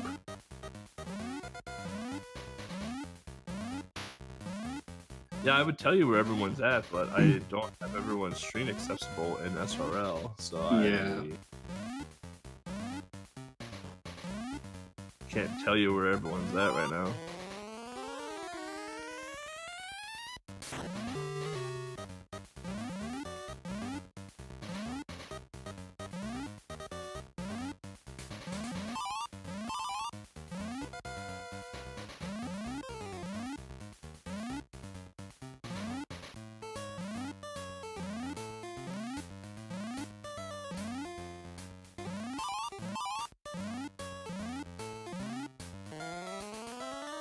Yeah, so it sounds like Claire is on R-Type. Glitch is on Mulan. Infinite Mystery is probably on Shin-Chan. And who's the other runner? some girl is on Shin-Chan.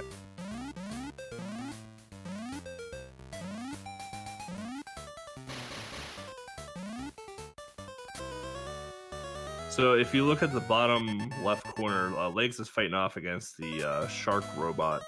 You'll see some runners actually hit the shark from below instead of hitting it from the glass bubble, just like that, actually. A lot of runners will actually hit it from more below. It's an easier hitbox to hit, in my opinion. Whenever I ran this game a couple of times, I hit it from below because it was easier to hit than jumping up and hitting the glass bubble. Yeah, definitely.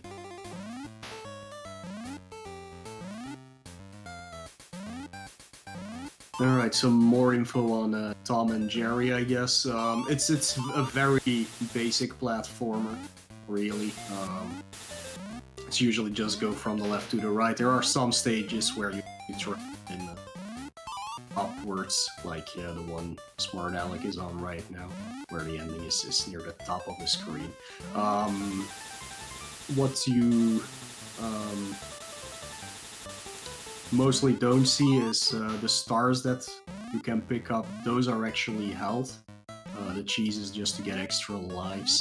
And there's also glasses, I think. Those are spread through the stage. If you pick up 4 of them, I think you also get an extra life at the end of the stage. So if you're playing it casually, you know what those are for at least. The game has 10 levels in total. I think it has 2 continues, but I'm not sure. But there are passwords as well. Sadly, not for each stage. It's like every 3 stages that you get a password. So yeah, the runners are allowed to use those if they would happen to the game mode. Yeah, the first time I played Tom and Jerry was for the reveal a month ago, and I did not like this game. Yeah, the first time you play it, it's a little weird. It's definitely not a hard game or anything, so you can get through it in 40 minutes an hour. The hardest stage, in my opinion, is the garage stage. because the health pickups are a little hidden in that one instead of just on your way. And there's a lot of things that can hurt you, like in every stage there are a lot of things, but they are a lot harder to avoid. I think Smart Alec put a safe route in his tutorial though for this game, for people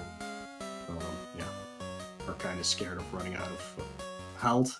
They can pick up an extra health star just to get through the stage. It's the stage hero is at. Yeah, so speaking of garage, here we are. Better watch out for that guillotine. Who has a guillotine in their garage? I mean, I probably would, but I'm very different than a normal person. Yeah, slice that cheese somehow. Like, why? Yeah, it's kind of weird. Like, what car is spraying oil out of the hood? Unrealistic. 2 out of 10.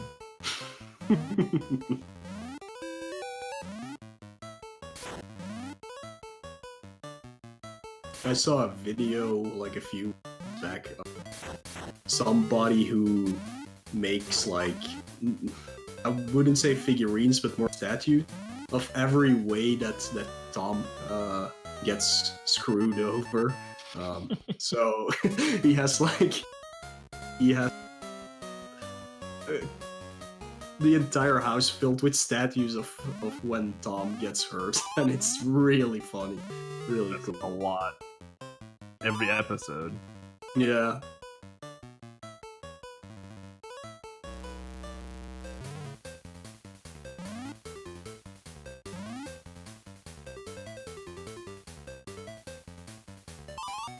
Yeah, I think Hero practiced Tom and Jerry very well because Smart Alec is staying on the same pace behind him. The question is, did he practice Mr. Chin's Gourmet Paradise? Yeah. It's a very hard game.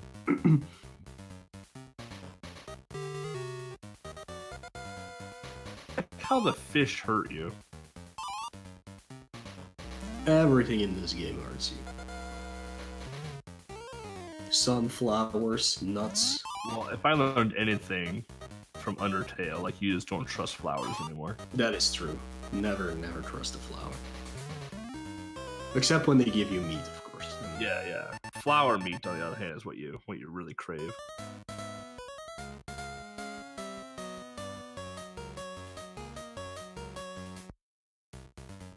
How many stages are in Tom and Jerry? 10. So Heroes on this is 9, the yeah. This is the hardest one if you don't know where to go, because it's kind of like a maze. So, and it's hard to see beneath you, and sometimes they require you to actually make some blind jumps in this stage. So it's like Viking Child. I can't remember the name of the game now, but the game made by Titus, where you go through a forest, and if you make the wrong turn, you're lost, basically. Well, I have no idea. I'll make sure to have you play it the next time you have a. Uh-oh.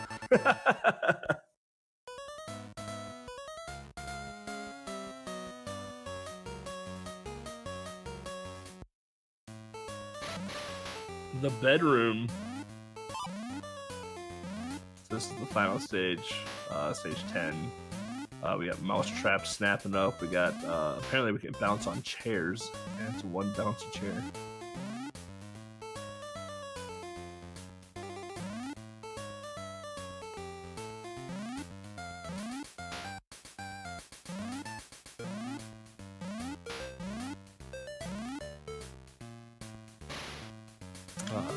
Like just finishing up with Bonk. Gotta save the Lapras. Oh my god, looks like I am here on Bonk towards middle end of the game too. So I am making very good time in Tiny 10 right now.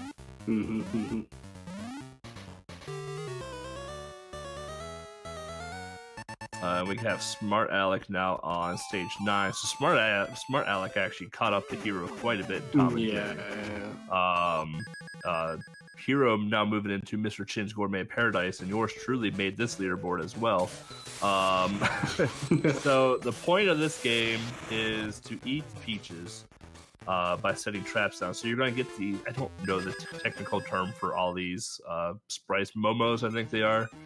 They're going to drop down from the sky. You need to drop these traps.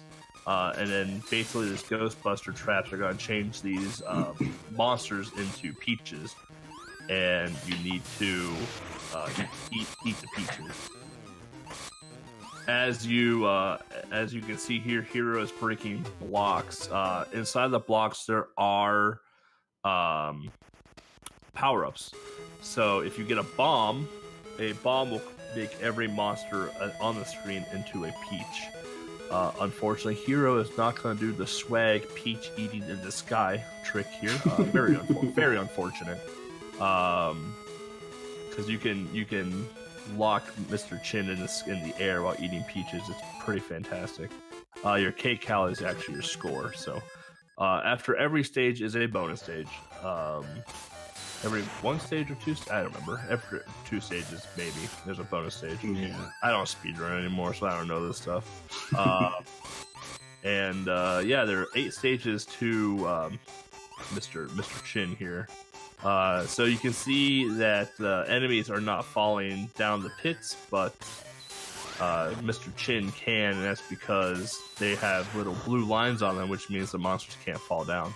If I learned anything from Ghostbusters, it's if you have any lines, the ghost monsters can't go through them. So we got stage clear, so he'll be moving on to stage 4. So every 2 stages we have a bonus game. We have a cute little otter in the background. So you can see at the top left corner of the screen is how many peaches Hero has left to eat into the stage. If you can only have 4 enemies on the screen at a time, so after you've eaten 1, you're gonna have another enemy coming at you, falling from the sky, which doesn't seem like a problem, and it's not really until stage 7 and 8. Yeah, basically this game is infinitely looped because it is an arcade game, of course. But yeah, you just need to do 1 loop and that's all.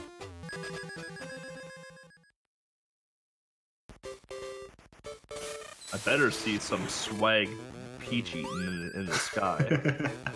Yeah, it might happen. Little update on some of our blind runners, Mr. PUBG and Fede. I don't know, oh yeah, it is just Fede. Are on R-Type and on Mulan. Still at the start of the... Hero on the worst stage of the run is the funnel stage. This is completely reliant on RNG, whether or not your monsters will fall through that little gap up there. Sometimes you'll be on world record pace by minutes, and you'll hit this stage, and you'll lose 5 minutes because the little creatures didn't want to fall through the gap. Just like that. Smart Alec also losing time by resetting after an unfortunate death. You only have 3 lives. 3 lives, no continues. Yeah, if you die on early, to just reset so you know that you're safe for the later stages at least. I'm very disappointed in Hero. Yes, he will have to add 10 minutes to his timer. I want to see Smart Alec do it. I'm just pointing in all runners right now.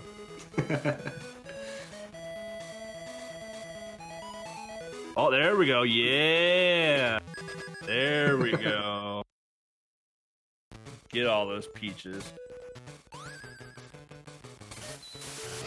So this stage here is deceptively hard because you're very close to the top and you can't jump off screen. There is a ceiling. So if you're not careful and you're standing in the middle of that platform, the monsters will just fall on your head and kill. It's a good time. So here, Heroes on stage 8, which is technically the final stage. But there is a bonus stage afterwards, and yes, there's a bonus stage after the game. It's one of those. So, like Mo said, this game was an arcade game, and does have loops. As you go into these loops, the stages do get harder and harder. I think I've made it to like loop 4 or 5 once before I basically just stopped playing the game.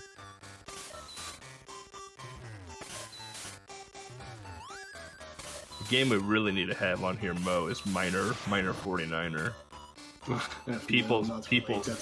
People's lives would be broken. Well, there's a lot of those games still.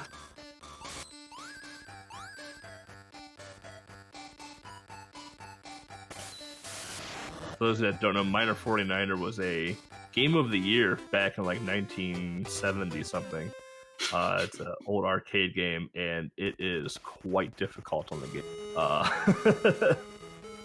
I'm very disappointed here. We're gonna have to have a talk after this marathon. Maybe it's just getting ready for. I better see some swag at Mega Man 4 to make up for this.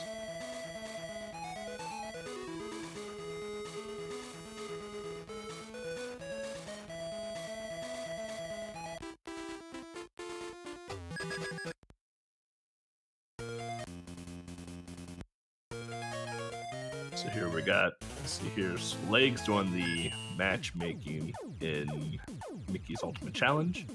Piggin getting past Cliffhanger and now doing the leap of faith out of the water and fish. And we have Smart Alec. As you can see here, this funnel stage is giving him a lot of good luck right now.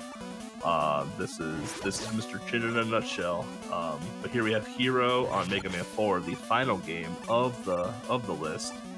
And is this Pharaoh Man first? I don't know Mega Man 4 very well. Yeah, Pharaoh Man first, indeed.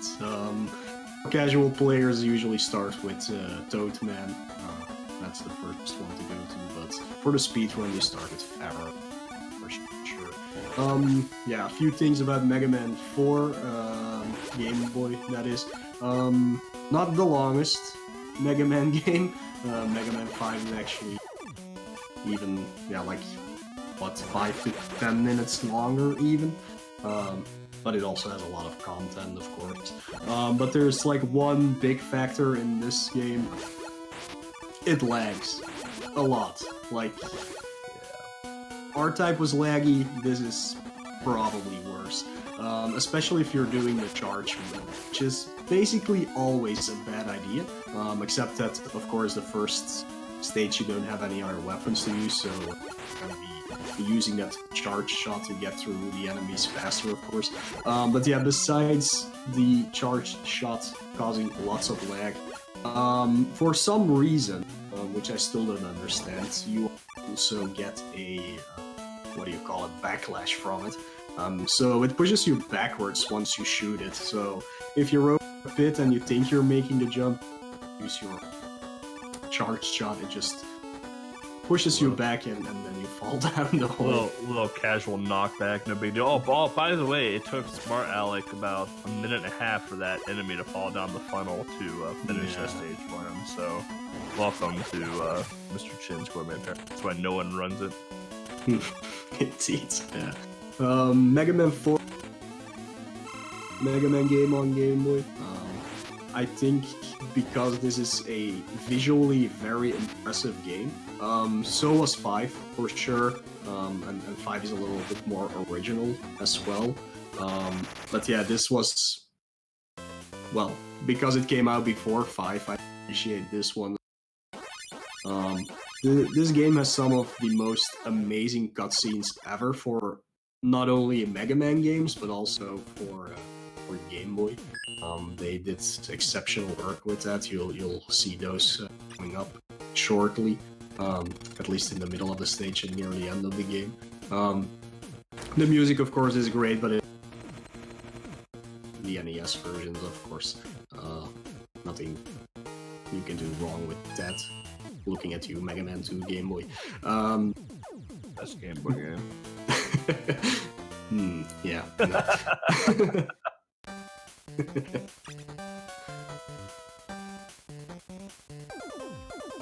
But yeah, this game has a few things Mega Man Game Boy didn't have. This is the first one to actually have refights in.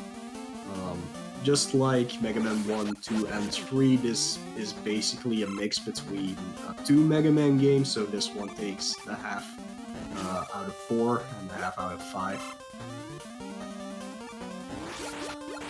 And of course introduces a Mega Man Killer, which is the original robot master in this series. So in this one you got Blade, which of course is another type of a type of song, dance, music.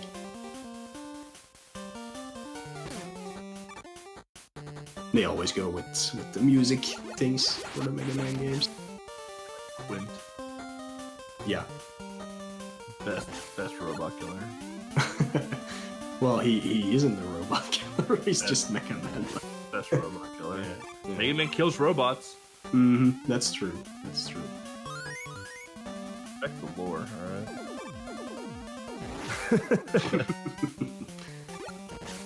What this game also does is most of these first 4 stages are pretty much the same as the NES counterparts. Like, you can see they just, made them a little bit shorter, of course, than in the NES versions. But the next 4 stages are actually all originally created. Like, they don't really... they are not the same as they would be in the NES versions. So if you know Mega Man 5, you'll see that they are completely different. Especially Crystal Man stage, which is one of the earliest Mega Man stages where they have a split path that you can take. It's a shame we don't have the arrow or anything for Crystal Man stage. Yeah, well, it wouldn't work anyways because it's so different. You might see some letters showing up here and there in the yeah, the first 4 will spell out beat, which gets you, well, beat. Of course. But you do not have to pick that up at all. Like, beat in this game is pretty much useless, so... What do you mean? Well, you don't use him during a speedrun, at least. You don't. Nobody does. Yeah, he's not as useful as he is where you use him to basically kill Wily and one of the Darkmans, I think. So the real question is, beat or tango? Well, beat then. Freaking tango. But yeah, in in the latter 4 stages, you also have letters. They spell out Wily, and those you need to pick up. Yeah, you have to spell Wily. Yeah, otherwise you can't access the final part of his battle tank, I guess it is called. So yeah, that unlocks the door for it. Usually letters are on your path, except for, again, Crystal Man stage, where it's actually in a quote-unquote hidden part of the stage. So you have to do a little backtracking to get it. Or, well, not backtracking, but you have to go out of your way to actually get that letter. Yeah, so we have Hero on Toad Man. I don't like this fight. I don't know why. I don't like this stage, and I don't like this. Yeah, the Toadman fight is not fun. Like, in any version. No, both NES and Game Boy version, it sucks. I like the stage, though. Yeah, the stage is okay. I don't like the water that pushes me backwards. I don't like that nonsense at all. Nah. But, other than that, the stage design isn't bad. I think the background plays in my eyes a little bit too much, though. Yeah, they did a lot of things with the backgrounds, things moving, sprites moving, to make it feel more like you're actually in a living world, which is really, really good game. Again, causes lag, but yeah. See it, Gary the Snail. pay respects to SpongeBob.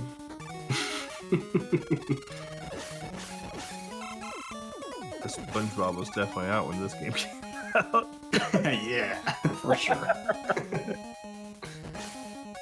The Pharaoh shot works the same way as it did in the NES version.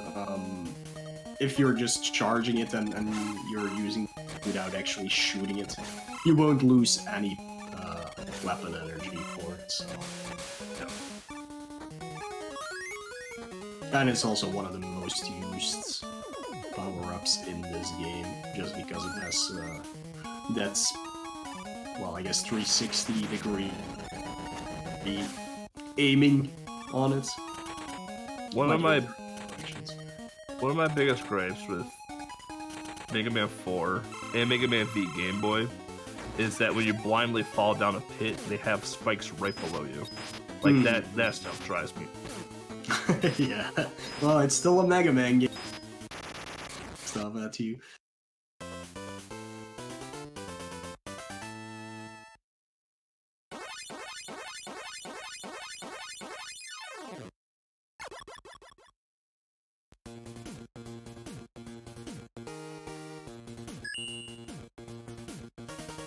This game also features the shop, which I guess is the first Mega Man ever to feature the shop, because it wasn't in any of the NES versions.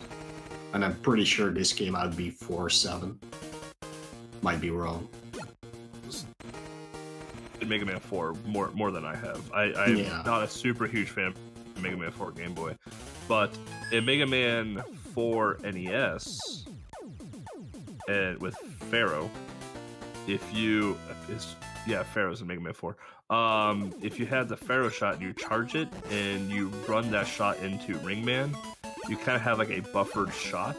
Like you can just shoot a bigger version of the Pharaoh shot again. Can you do that in the Game Boy version? I don't think so, no. Fixed it is what you're saying. Yeah, no, I don't think so. That you can do it like that. I don't think it buffers at all. I may not be a Mega Man speedrunner, but I've watched enough Mega Man speedruns to know that. Yeah, Brightman Stage is also a little version. In the NES version, you have those hoppers where you have to get on their backs to reverse spikes. That's not in this version. Here you have this weird floaty helicopter dudes, I guess. Which you have to use. I prefer the grasshoppers. Yeah. This is extremely slow. In the actual speedrun, what you do in this part is you come up until where our hero is right now, and you basically use Rush to traverse the spikes, but it's very hard to do. So. Doesn't Manix have the record in this now? Yeah, 55, which is a pretty good time. That's a very good time, yeah. Yeah. And I'm pretty sure he's still trying to improve it whenever he can.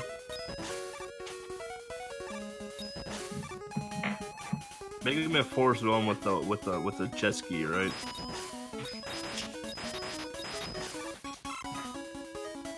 Apparently Mo's gonna ignore me. We're gonna say Mega Man 4 has a jet ski in it. I'm being told it's Mega Man 5. So we might see a jet ski.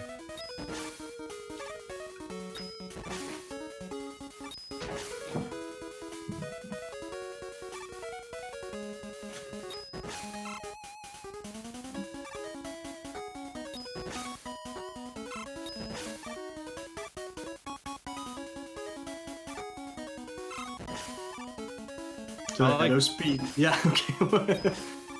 Go ahead. I like Pignon's approach of that fish fight right there. He just charged full speed at that other fish. I didn't see it.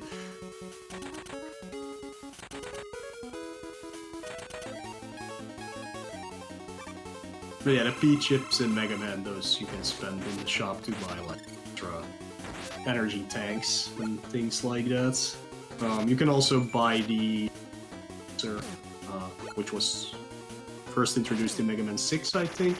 But that thing basically fills up the weapon with amount of energy without actually looks to it.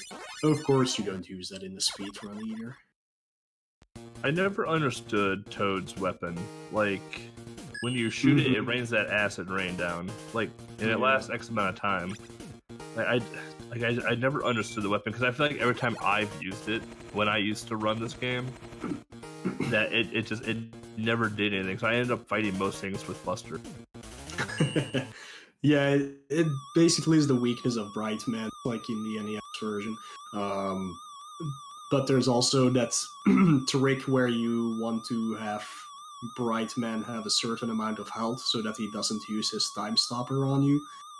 So what you do is you go into, I think it's Charged Pharaoh, then you use your Buster, and then you switch to the Acid Rain or whatever. Gotcha. But yeah, there was a cutscene well, it's still going. It's pretty amazing for a Mega Man game, certainly for that time. It's so good.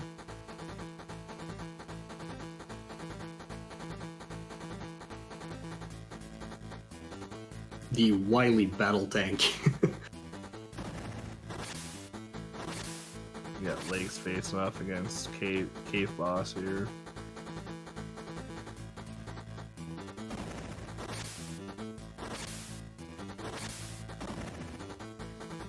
I like how Mega Man's Buster's strong enough to bust up that tank. Yeah, from like weird. miles away.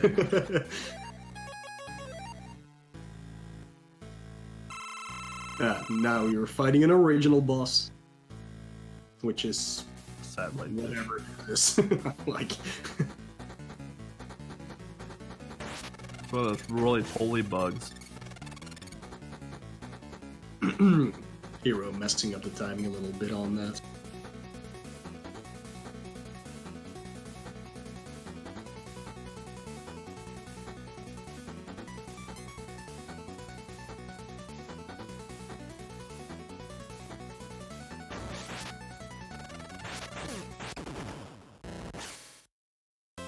That's cool. Yes, could have been a little faster. It was still breaking. And legs on the very difficult stage right now. Cliffhanger. Yeah, legs taking the safety route actually. If you take the bottom right there, you don't have to worry about the fighting guy at the very top there. You can just hang down at the bottom and make this jump with ease. And after that, you just have like the 3 military people afterwards. That's the route you typically have a hard time.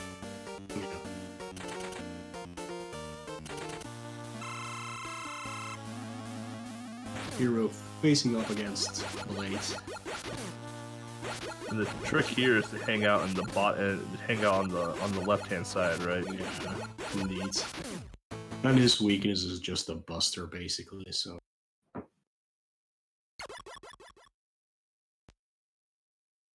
And now it's on to part 2 of the game. So what's kind of cool, but it doesn't really make a lot of sense, is that, like I said before, these are all basically original stages, and all of them take place in the battle tank. So as you can see now, in a random cave or anything, you're actually inside of the battle tank. So I think that's pretty cool, and the background of this stage is just amazing, actually. Yeah, like honestly, like as much as I dislike Mega Man 4, mainly because of the gameplay, the stage design, the sprite work, everything about the game itself is absolutely gorgeous and stunning that they pulled it off on a Game Boy. It does cause lag, yes, but it's absolutely stunning for what they could accomplish on it. Yeah. Here, Hero should go pick up the letter, which he's not to. I think you come back for it, don't you? No. Well, if I think you come back for it. Or no, you use ring. Oh, to you grab it use through the ring, wall. of course. Yeah. I keep forgetting that's.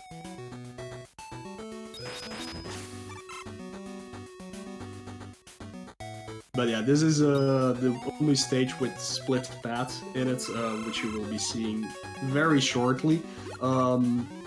When I play this casually, I always take bottom route Yeah, because it's way easier. But for the speed run, you take the upper paths. I always took lower route. Rush Coil. The one UC gets in this entire game. Or Rush. Unless you're playing casually. So you know, if we have another Mega Man and a Tiny 10, it's Mega Man 5. Yep, that's the only one we haven't done yet. And that's a long one. That is, yeah. It's definitely 10 minutes longer than the... It's an hour run. If you're decent. Yeah, if you're decent, indeed. Because yeah, the difficulty of 5 is weird. Everything just hits you like a brick in that for some reason. But it has some of the best music, in my opinion. Yeah, it has the most original music, at least. Base it on any other Mega Man game, so... I always like the original tracks in Mega Man. Always really good. Anchor's theme being one of the best of them, for sure. Man, best Mega Man song. My favorite Mega Man song is actually next stage. If we're going to talk about Game Boy Mega Man, mine's Pluto. Yeah, mine just overall, actually. the next song that's coming up is my favorite.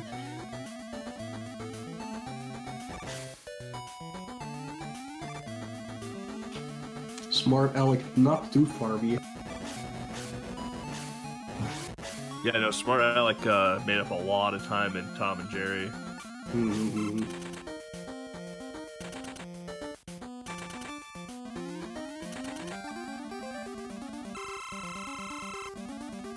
We got Crystal Man.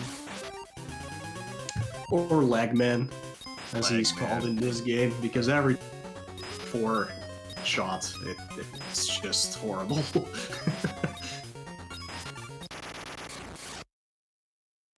Let's go.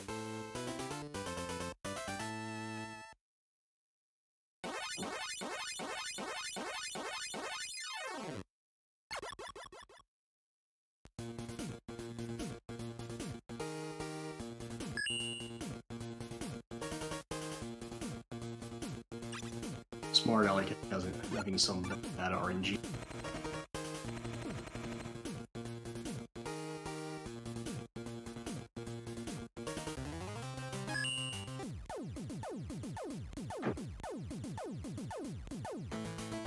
Here we go into Napalm Man stage.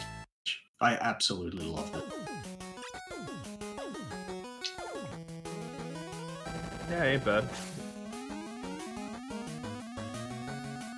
So in this stage, you can actually find Ben, also his first appearance in the Game Boy games.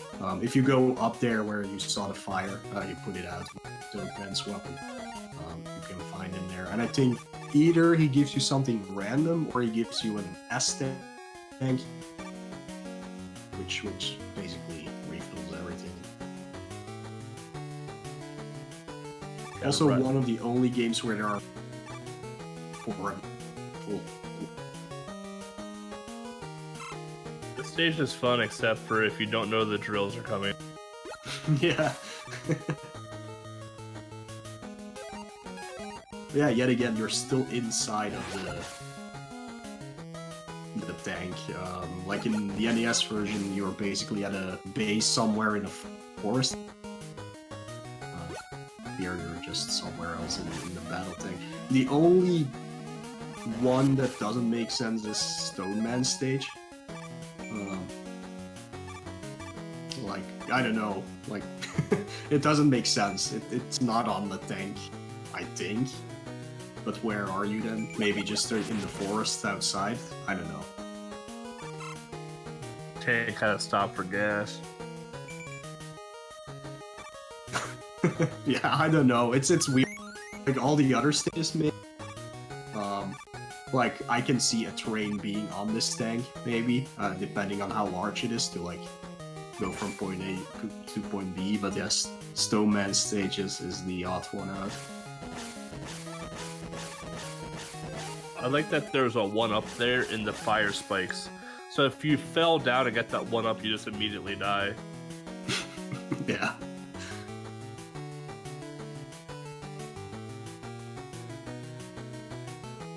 I think I'm just gonna chill out for a little bit.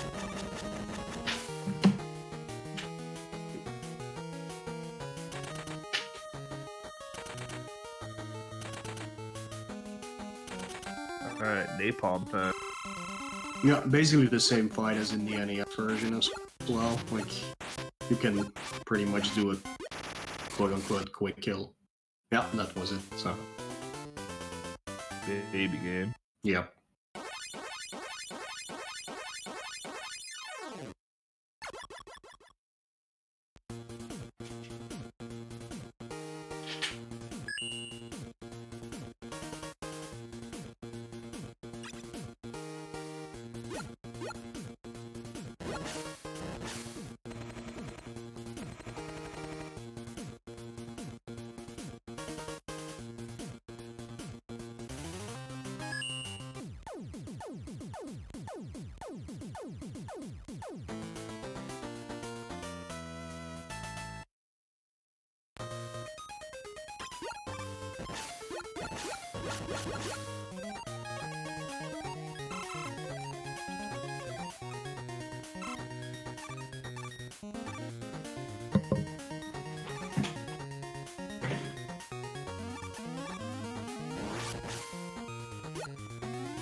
Alright, so we got Hero on Stoneman stage.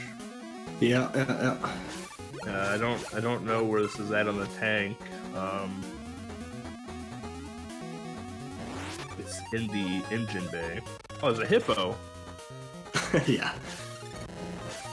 Good old rocket hippo. Normally what you need to do is the bricks, of course, but they keep respawning.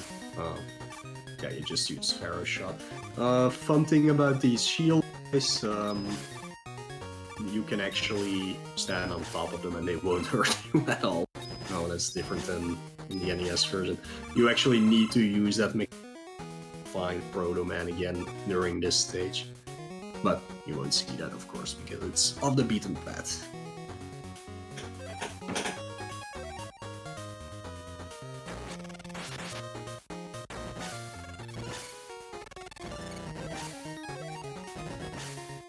This game has one hidden thing.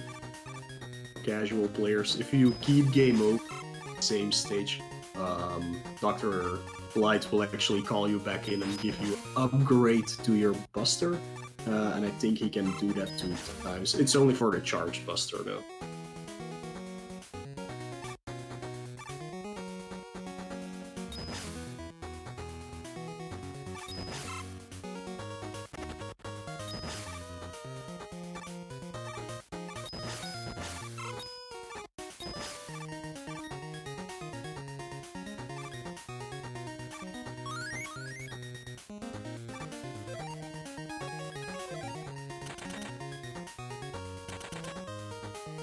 How many times? I think 3 times for the first one and then 3 times again for the second.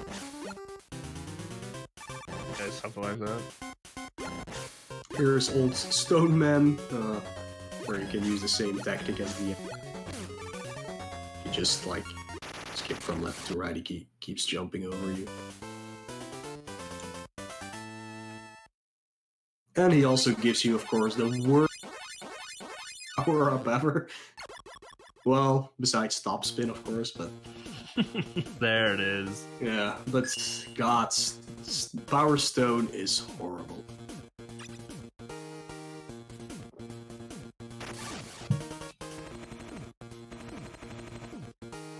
I'm gonna show how to use it because it's so good. It's so overpowered they can't show you how to use it. On to Train Man. Charge Man. Yeah.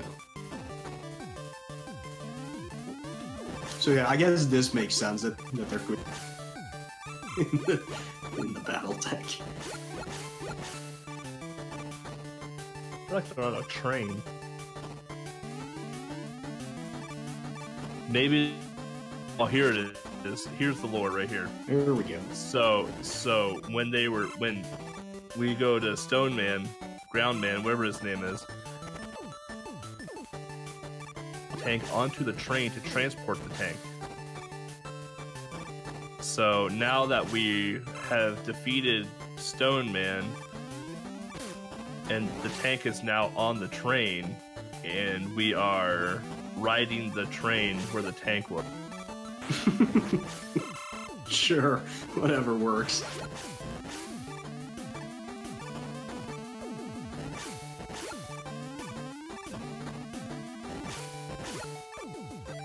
Oh, it was like these mini train mats.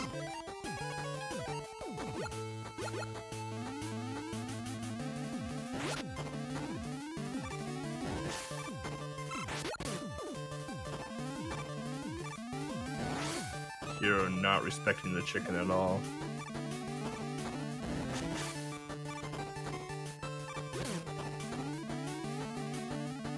Some of the jumps on this, they appear to be. You have to really know when to jump or fall down. All right, we've officially spelled Wily.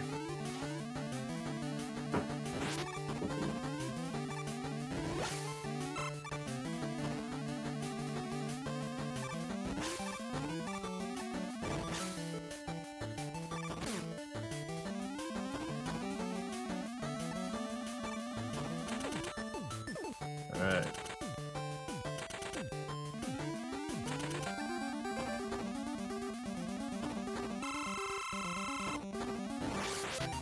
Yeah, so Chargeman's weakness, of course, is amazing, incredible power stone. Such a useless weapon. Oh, it's so good. Look at that, it killed him so quick. See how powerful Yeah. that weapon is? It is powerful. That's why they But call it's it Power Stone. Yeah.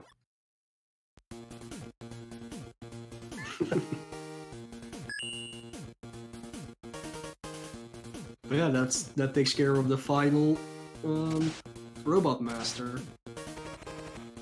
This little update here, we have Piggin on level 9 of 10 and Tom and Jerry. Sprinty Legs in stage 3 Fish Dude. And Smart Alec in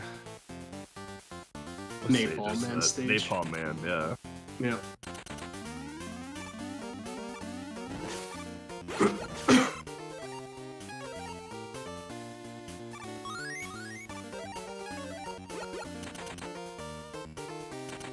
Getting that extra E-tank just in case.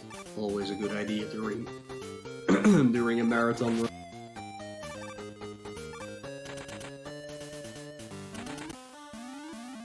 But yeah, it's time to face Blade again, and this time he has some cool shades on, so you know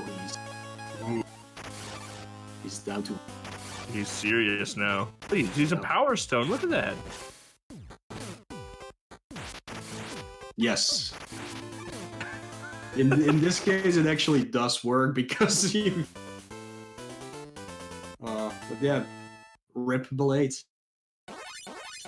We'll never see him again. Yeah. Of course, now we have to destroy that in time. Thank goodness that Blade also dropped this weapon, which is one of the best weapons in the game.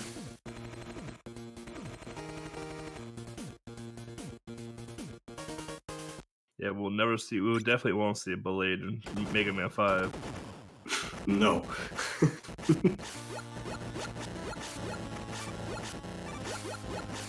This. Yeah, like the tank is blowing up behind. This is a little mace, kinda.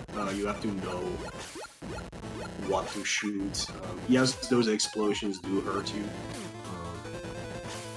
But yeah, sometimes you can shoot one of those things and you actually needed it to cross a gap. And then you have to restart the stage, basically. Not that long of a stage. It's not long, it's just tedious. Yeah.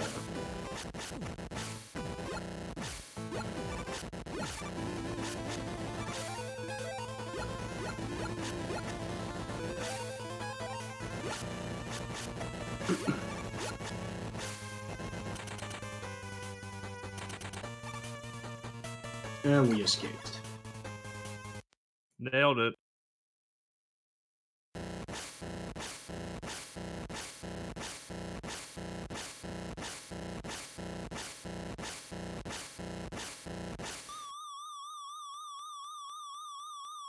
Oh no, Wily's escaping. Yep, good old Wily is going back to space once more. Because that's always his plan at the end of these Mega Man Game Boy. Except for the third one, where he had the only underwater base he ever had. So it's kind of sad that they went back to the space. Because the other one was a little bit more original, but yeah.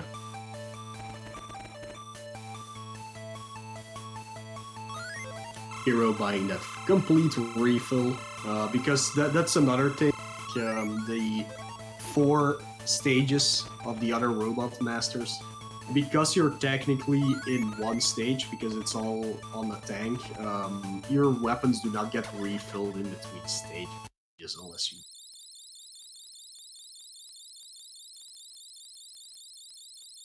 I feel like we've been lied to. We haven't been playing Mega Man 4 the entire time.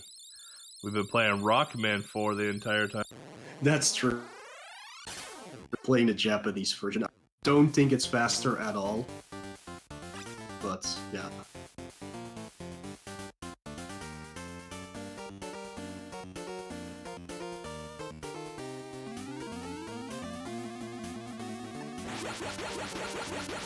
Just in case I picked the Japanese version, because there is some text in this game, but I think you can skip it basically at the same speed as the English text. So.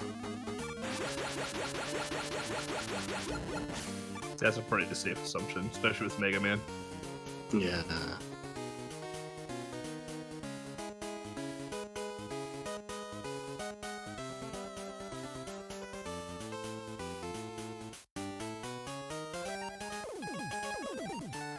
The track they use for this next me out as a kid, I don't know why. There's just something about it.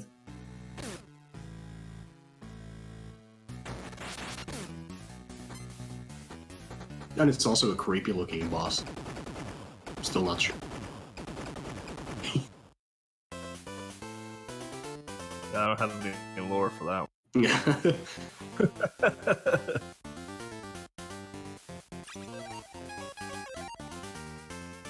Yeah, we're now inside of the space. Again, this is just considered as one long stage. So no refills or anything. You can find Proto Man in some hidden rooms again, but yeah, you won't be seeing those, of course. But it's the only use for Charge Man's weapon. You have to use that to get through some blocks, and then you can access that. I don't think you use Charge Man's weapon otherwise. I'm not even sure. Robot Master's weak, isn't it? It is. Probably Crystal Man. Go, Rush Jet. Yeah, he will be used a lot in this. And the Time Stopper as well. That is being used. Excuse me, there's those things, those missiles coming out, so if you use a Time Stopper, they don't clear. But it ran out before he could get there. Oh god, it's multiple eyeball. Yeah.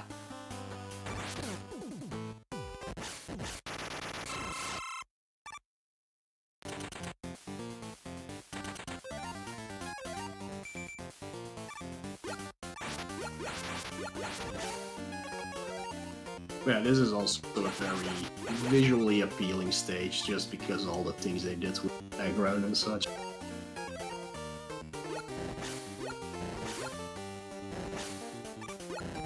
Dude, having some trouble there.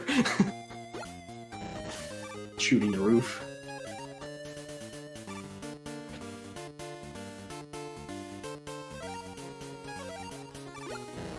Smart Alec taking some safety one up there.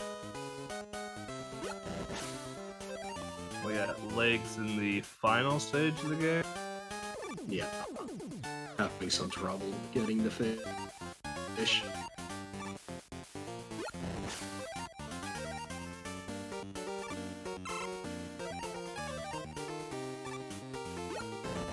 Pig and moving on to stage 6 of Mr. Chin, which is the crappy funnel stage. Yeah. And if Pig and ain't Mr. Chin over again.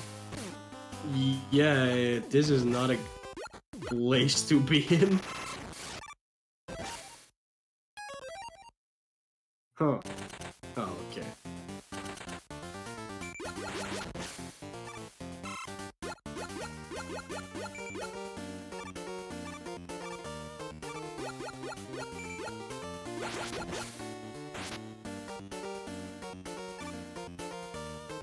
Ooh, that was close.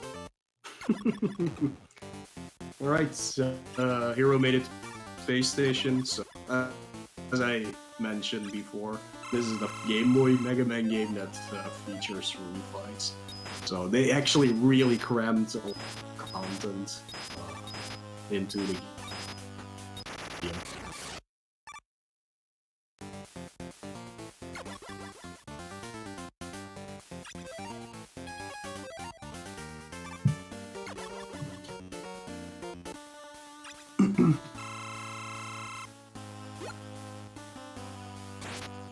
Also be prepared for more cool cutscenes after the fights.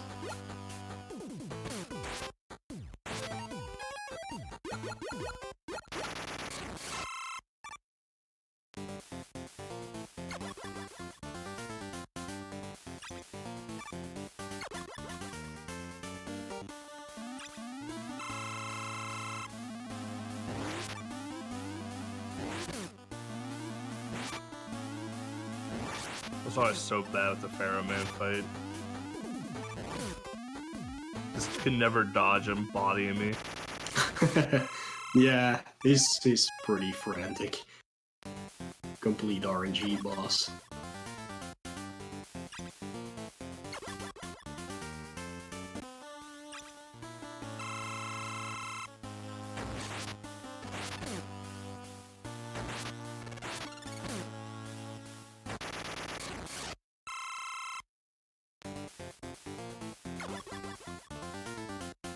Oh, Smart Alec got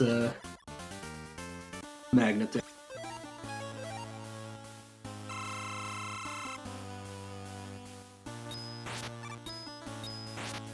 The legs going into Dan and Jerry. We got Pig here on the final stage of Mr. Chin with no lives. Little Yeah, let's hope it works out.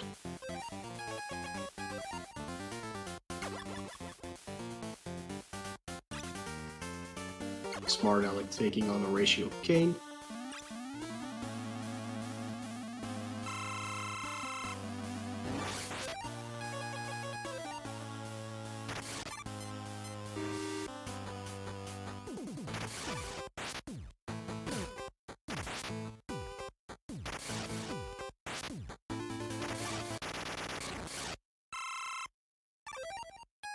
nice job, Pagan.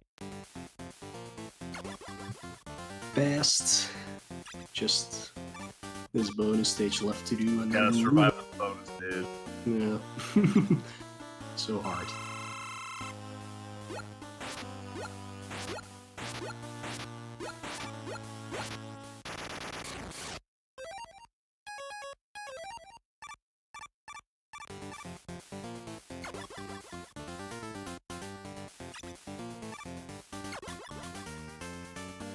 Alec now in the escape sequence.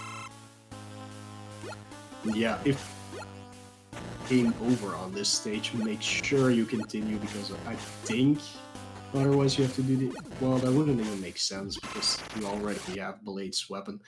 So maybe I'm wrong. I thought there was definitely one time that if you like don't continue that you have to redo the entire stage.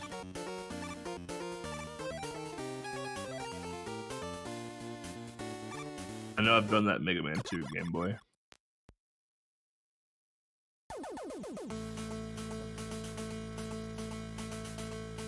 Cutscene time. Sweet cutscene.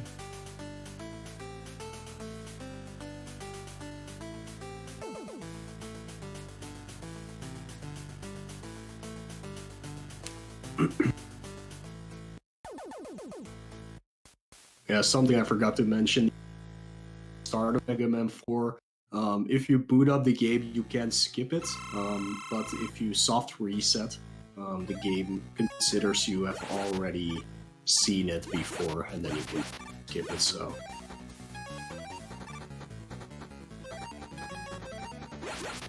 Big Wily Bot. Interesting concept for a boss fight.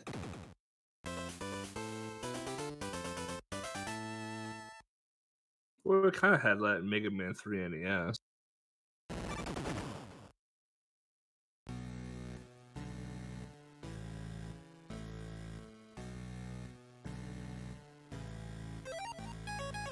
Almost reminds me of Dr. Robotnik. Yeah. So Hero will try the quick kill. See if he gets it. Nope. Sadly not. So now he has to wait an entire cycle before hit the Wily face again. Well, he has 4 E-tanks, he should be good to go. Yeah, that won't be a problem. So here, Hero has to shoot the Chinda, so Wily doesn't hit it. There it is. Yep, he's moving on to the final fight.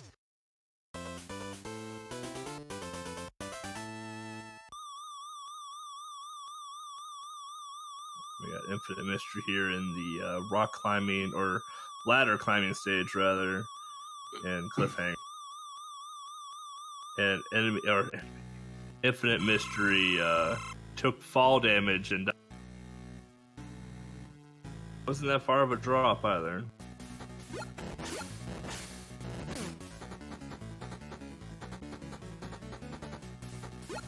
The final Wily fight. For the first time, they went with the NES meme, I guess, and just being in his saucer. That's it. Hero has won with a time of, I guess, 2:20. Yeah, it's here, 2:25. 2 hours 25 minutes and 46 seconds, which is really good. It's very good.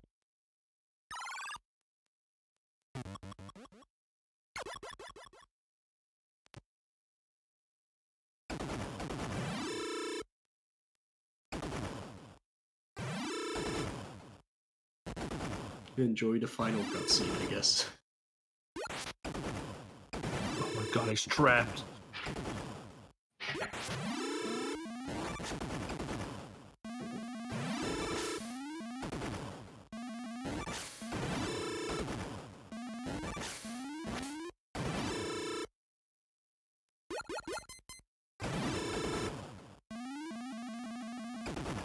He sure is trapped, yeah. His Buster can't do anything. But here's Blade. Saving the day.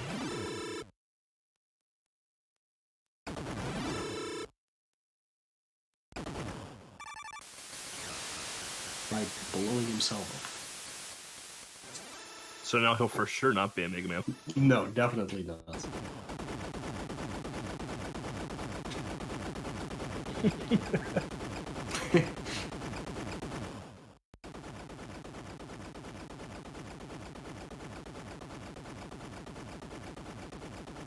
Mega Man just sitting back, just making sure, you know. Making sure Wily is dead this time. He doesn't want to make. Yeah. He will also not show up in that one. No, of course not.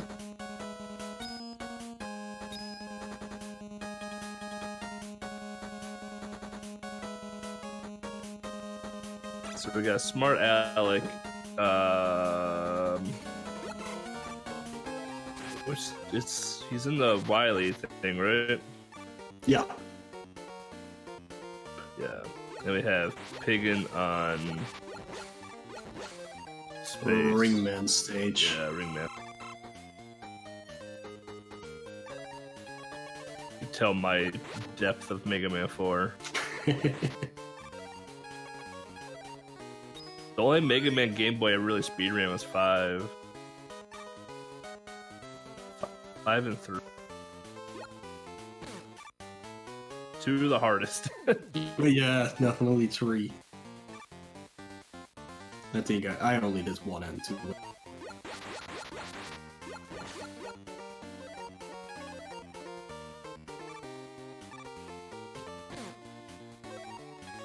Yeah, I am here in Cliffhanger. I'm trying to figure out which stage he's in. Not exactly sure. On the game, it looks like.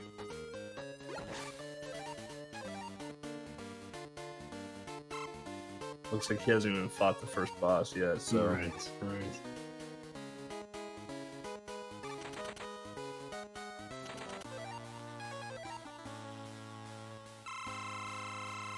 Got Legs and Tom and Jerry. Does Tom and Jerry have limited continues? No.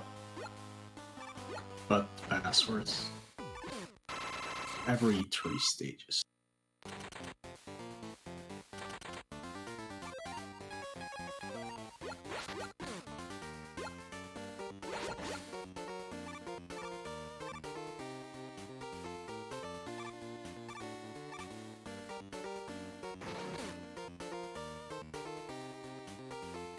Do you think if an acorn fell on your head, it would hurt? Depends from what height, I assume. But yeah, could hurt. Or at least sting for a while.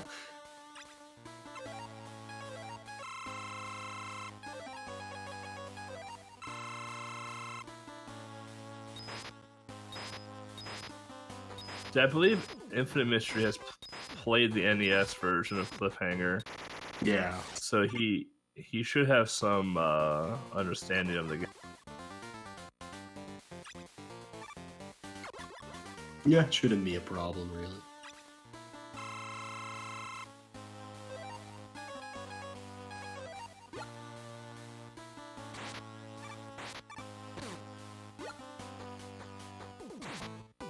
I don't know who all the blind runners are this time around, but I do wonder where they are. I believe we have Mr. PUBG and Glitch, our blind run. Yeah, and Fede, for sure.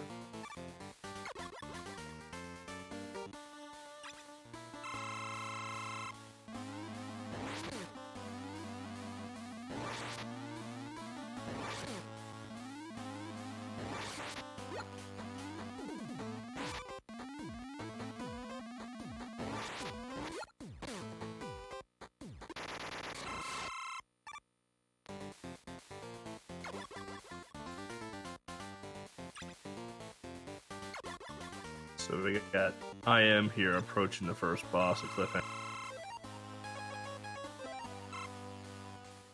Alright, so some girl just started Cliffhanger. Also, I'm basically doing it blind. Although she does know some games, I'm sure.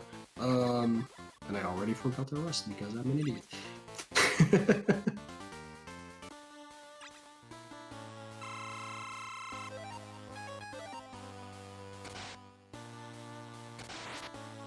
Yeah, Glitch Witch is on Bonk, probably going into the final boss, right?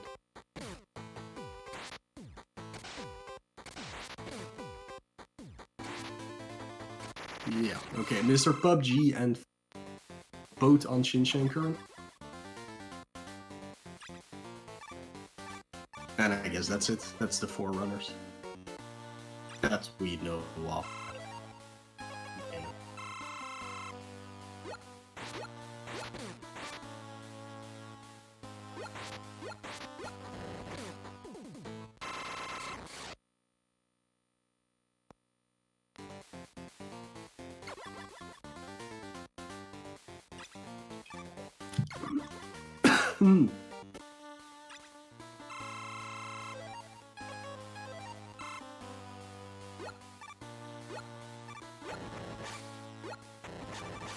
We'll be sure to bring in Hero after he's taking like a breather after finishing. Same for Smart Alec, who's basically almost at the end as well now.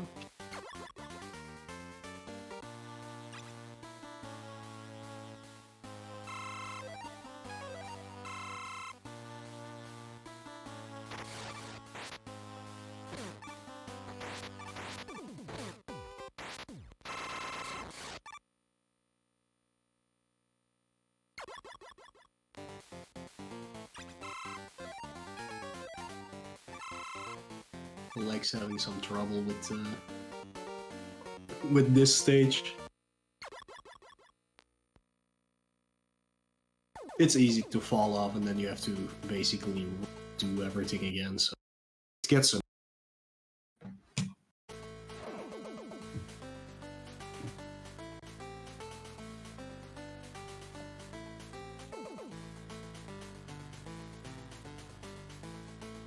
Smart Alec doing the final bosses.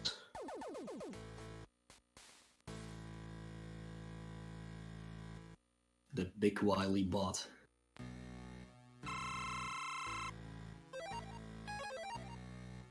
Ooh, Rospigan falling in the spikes. That's too bad.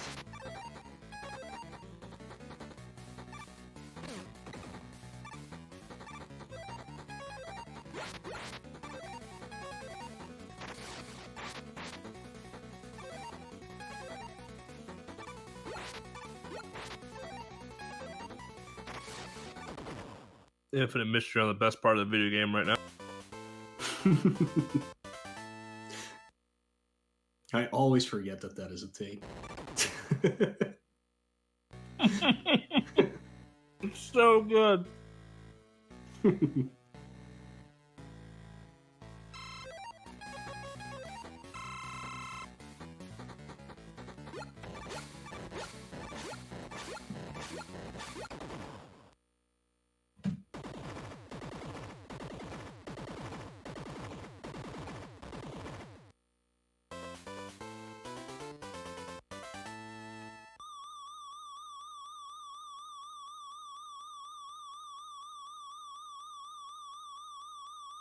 Forgot you can jump kick in this game. She never use it. Yeah, you don't ever jump and attack. Alright, Smart Alec, final show off, showdown, whatever.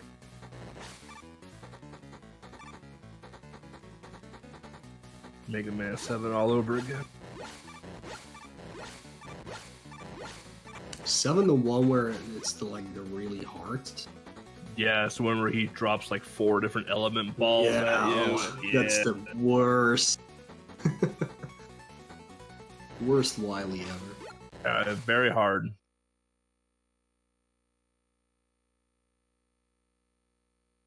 Don't remember the one from 8, actually. I didn't play anything after 8 until Mega Man 11. Okay. 9 and 10 are great. 9 is pretty hard. Especially the Wily stages. Is 9 the one with Cement Man or whatever? Yes. I don't know. 9 or 10. Yeah, Smart finishing second place with a time of 2 hours 36 minutes and 48 seconds. Congratulations for that second place.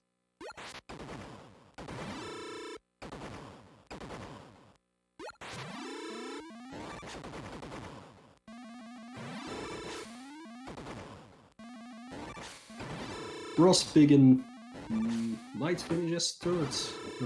Still quite a ways to go. I had a little trouble there with the water current throwing him into the pit.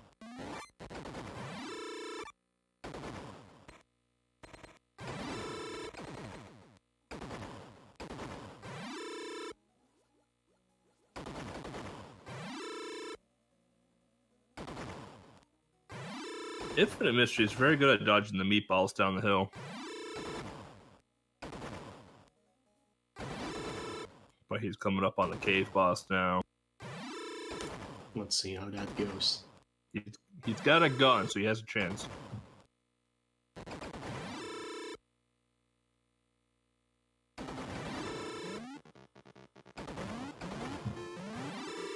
Kobe. Alright. So far, so good. He's gonna run out of bullets, so he's gonna have to start punching him. Having some trouble hitting him. He's hard to hit, yeah.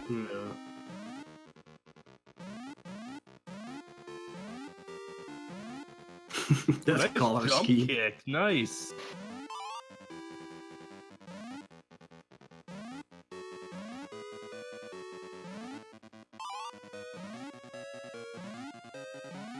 Good job, I am. Took down the hardest boss in the game. This cliffhanger color scheme up here, though. Yeah. Still going with that one. I like it.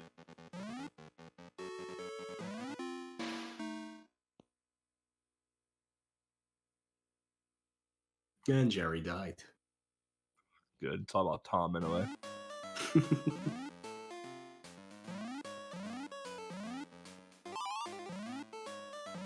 Alright.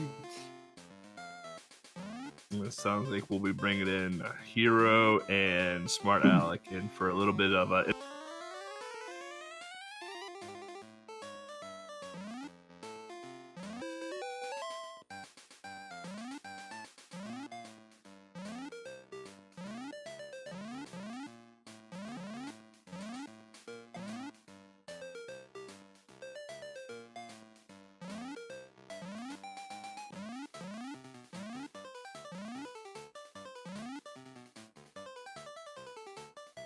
Yeah, picking on what, Brightman stage? Exactly, yeah.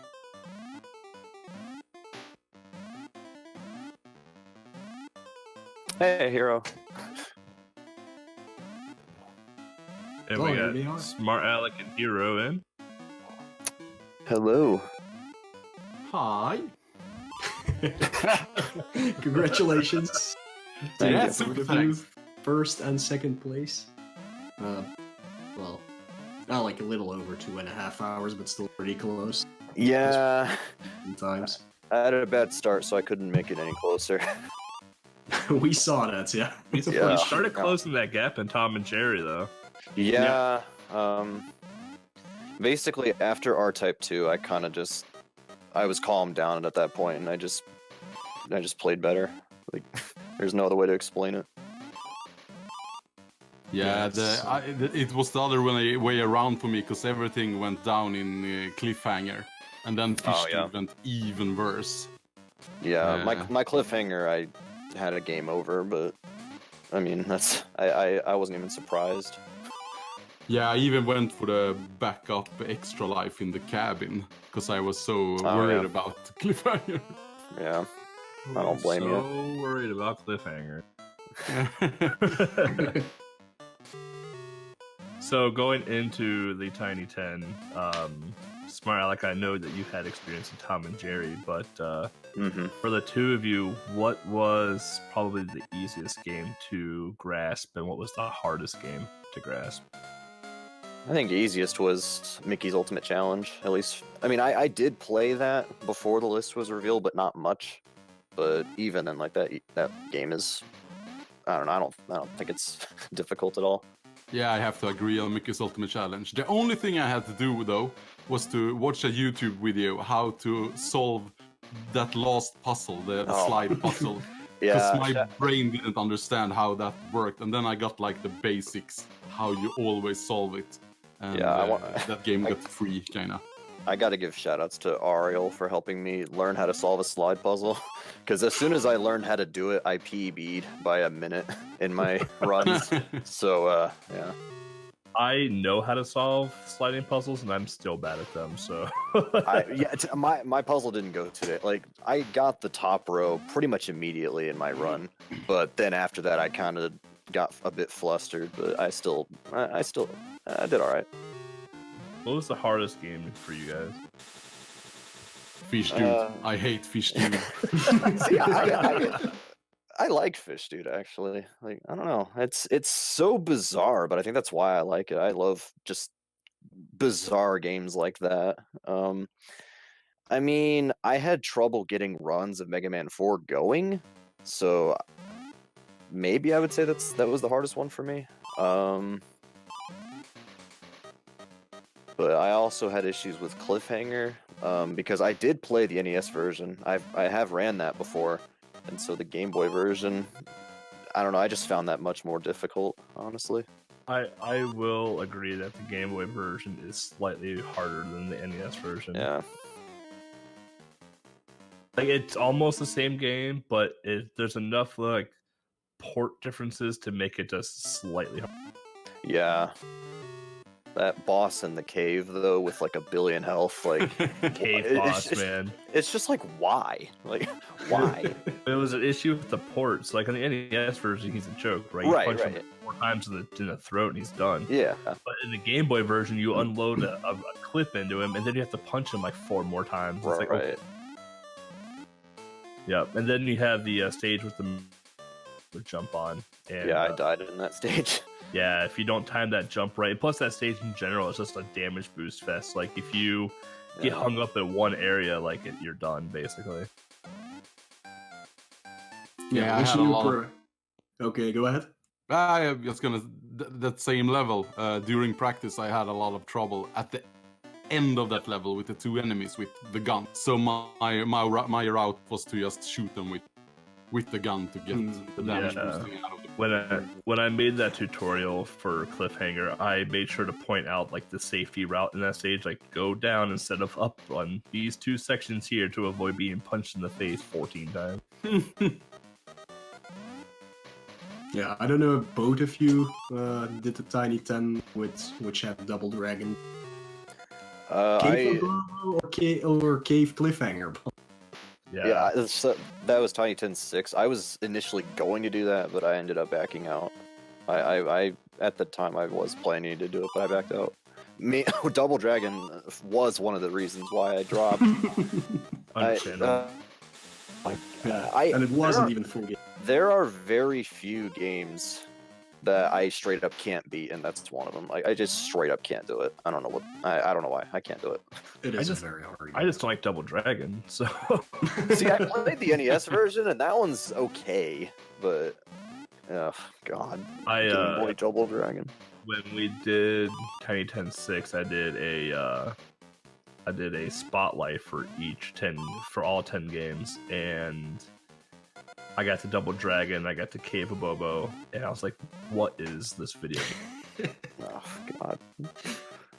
I would take Cave Boss and Cliffhanger without a gun over Cave of Bobo. Same. Just awful.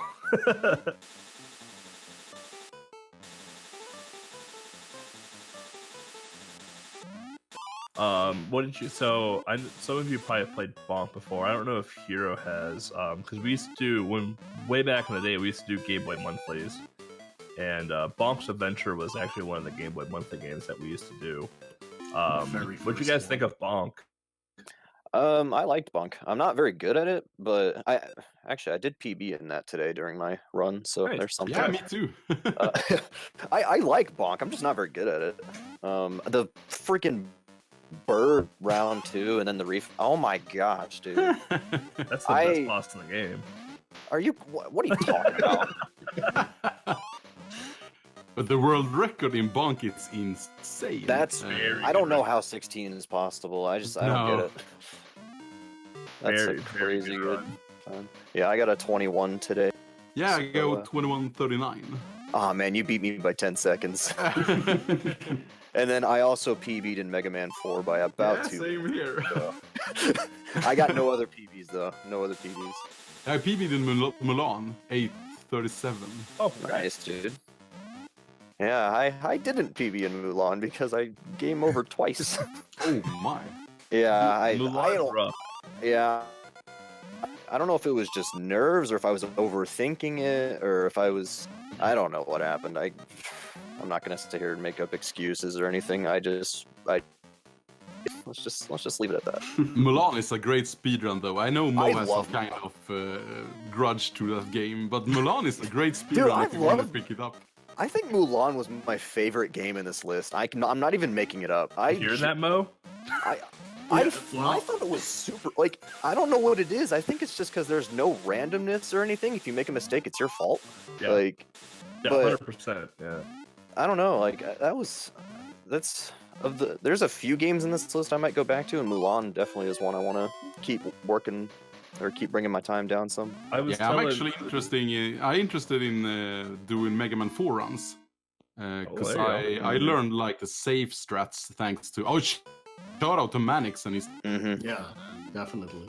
Very and good. because my 46:39 today is a 5th place on the leaderboard, and if I try to improve that with real speed tactics and not just safe tactics, I might shave off a couple of minutes. Yeah, the actual run is pretty hard actually. So insane. Yeah. Yeah, with the So, rush coil on is it Crystal on the Man? spikes. They- Yeah, Yeah, that's Crystal. Yeah. easy. Yeah, I didn't even try it once. This is over my level, and I just not gonna waste time in those sections. It was like I was telling Mo too when everyone was on Mulan. To me, like Mulan was a very fun speed game, but casually, it's not a fun game casually No, at all. No. No, It's one of those games that it's more fun to go fast in than it is just to play. Yeah, it was Cliffhanger is definitely the same deal. Like, Yeah, Cliffhanger is the exact same thing. Like Mhm. playing casually, it's easy, but it's so kind of boring and tedious. But speedrun wise, like as soon as you lose all four momentum, you're basically yeah, yeah. It was a gamble putting Mulan in. it was. People have been asking. Everybody's gonna hate it, like, but yeah, it turned out well, I guess. but Yeah, I know it Roos is pretty good. Pigeon really enjoying Milan as well. And he actually got a world record in Mr. Shin before the race started. Oh, yeah, that wasn't updated yet. So No. I gotta log in and actually like verify runs. What you're saying? Yeah. Yeah, it was still 5 minutes. Yeah, you got a few of my runs. But yeah, that Infinitum will be very happy to hear that people like Mulan. Yeah. Yeah. It's not a bad speedrun, but terrible casual game. But I know Emily in the chat, my girlfriend, she's actually interested in starting Milan as well. Or so she said.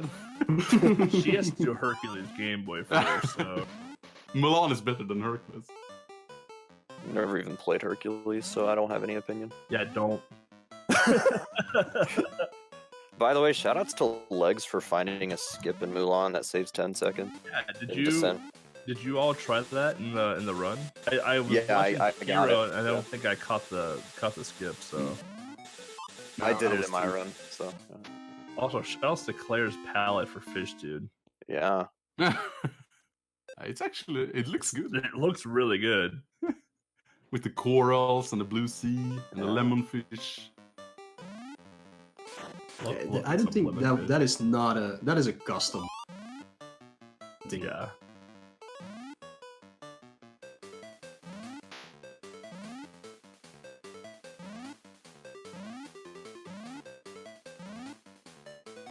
All right. Okay.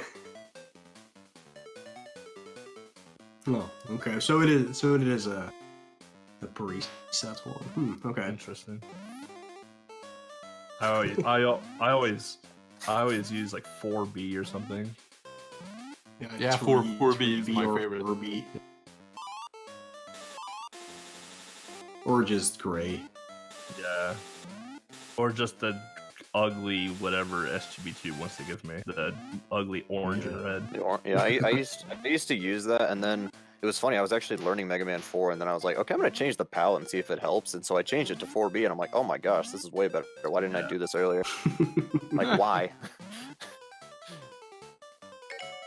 And shout out to Smart Alec for a Tom and Jerry tutorial. Helped me Yeah, out. I'm glad it helped. I might redo it just because I have a much better idea of how the game is supposed to be done now. So, I might condense it and make it shorter, and instead of me going, oh wait, don't do that, that's wrong. Oh wait, I made a mistake. Like, but you know, the goal was if it helps anybody, like, you know, if anyone's scared of the game and if it helps, then I did my job. So The game is a very strange momentum, but when you get a feel to Yeah. it, it's a good run. It's a really fun Yeah. run.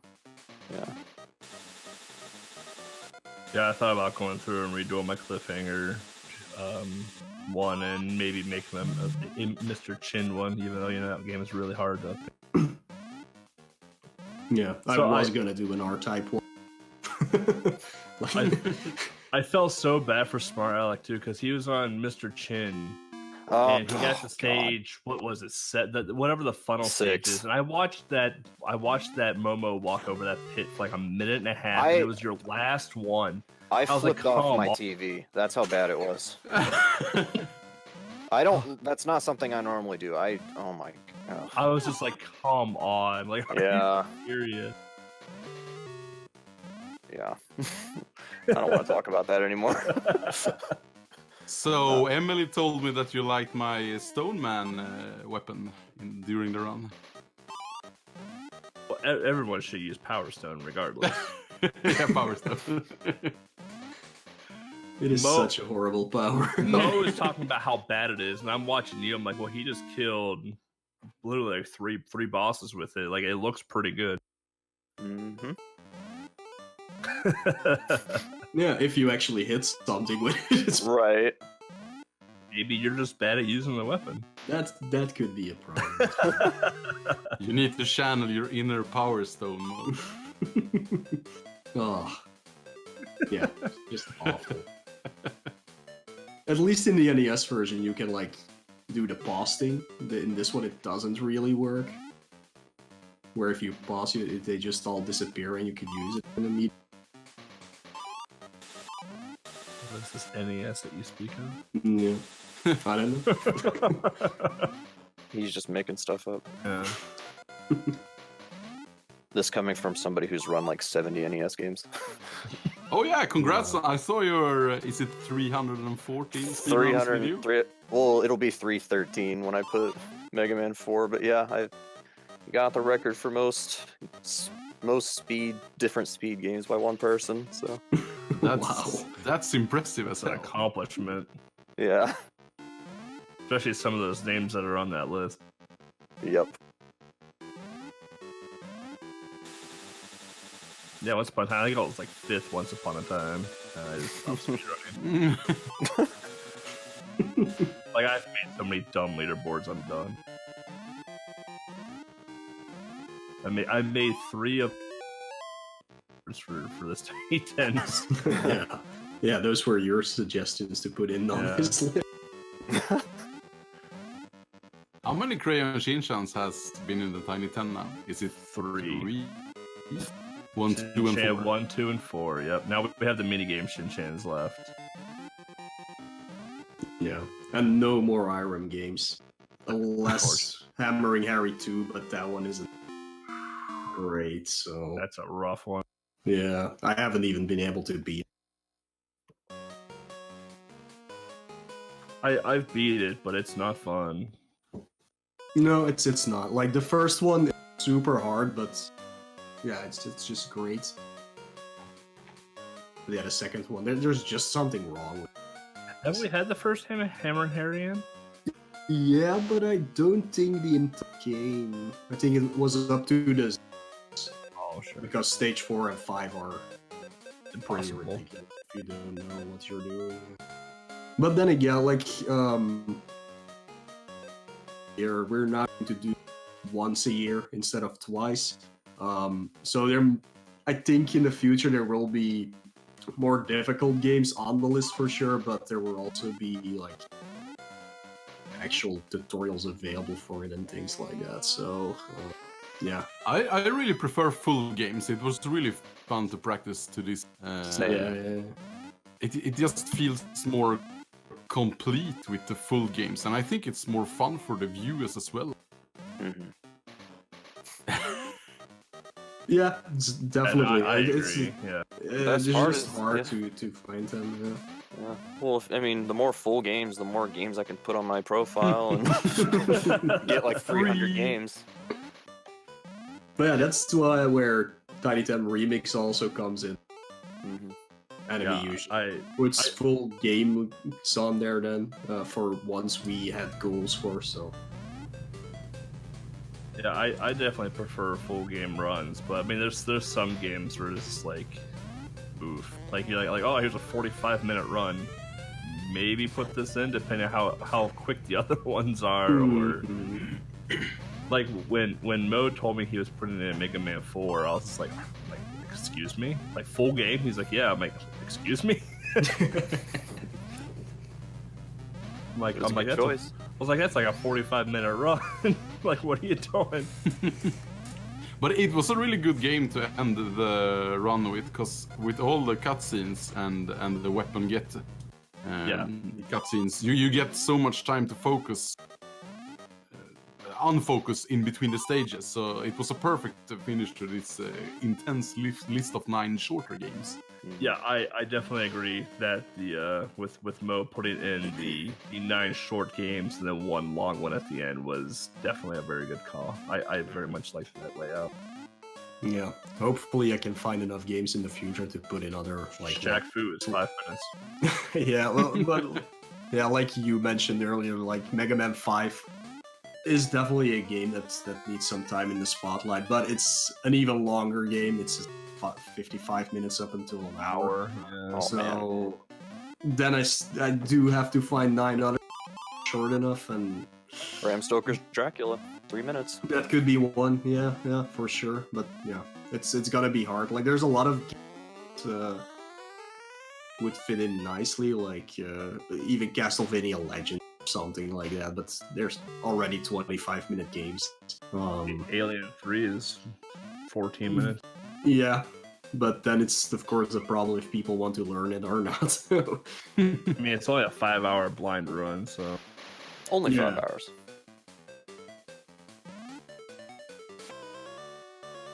But yeah, what I don't know. Wait, I'll put up my list for games we already in the research center. I guess I know Kid Icarus is on there, which is an amazing game actually. I mean, there's Kirby's Pinball still. Kirby's Pinball. Yeah. No. no. It's only like a 5-minute speed run. Yeah, it is only Yeah, or a 5-minute 24-hour blind game. Yeah, like from the approved list. Bug's Revenge would be one, but that's also 20 minutes immediately. Donkey Kong Land 2 and 3, which are amazing, but those are 45-minute runs, so yeah. I would. There are a lot of long Yeah. games, though. How about Boxel? Oh my gosh. Which one? 1 or 2? It doesn't matter. Hyper Load Runner. Yeah, those things will never happen. Beat first Sure. stage Hyperload Runner. That took me like an hour. If I would get off my rear end and actually route Miner 49er, that's like a 7-minute game. But it's a very hard 7-minute game. Yeah, there's definitely a lot of options. You have Lock and Chase. Yeah, Lock and Chase is a cool game. Yeah. But the best part is, Mo, you have like 1 year to decide. I'm not really 1 year, like 10 months maybe, I guess. Yeah, something like that. So, So- yeah, I'm just hoping that like some games we put on the list that still need routing actually get a route, like Sumo. What's it called? Sumo Fighter. Fighter, like that one with What a good game. cool. Yeah. What else do we have? Oh, Wizards and Warriors actually got routed. So maybe that one will be Tiny 10. It is gonna be hard though. Like, That's a hard no game. joke. That's a really hard one, but yeah, there are some other, like the one I found recently, Jaiba, which is a really cool game. Oh yeah, that one I saw it. Yeah, so those don't have speed runs yet. Last Action Hero we also still have. That's another classic game. It's basically the new Cliffhanger. But better. But yeah, Because you fight a movie screen at the end. And it's Arnold. It's Arnold, yeah. I mean, we could put Judge Dredd in for another Sylvester No. Stallone one. no. That is a long game. Like, It is. We need Yeah, True we- Lies routed. yeah, that would also be fun. True.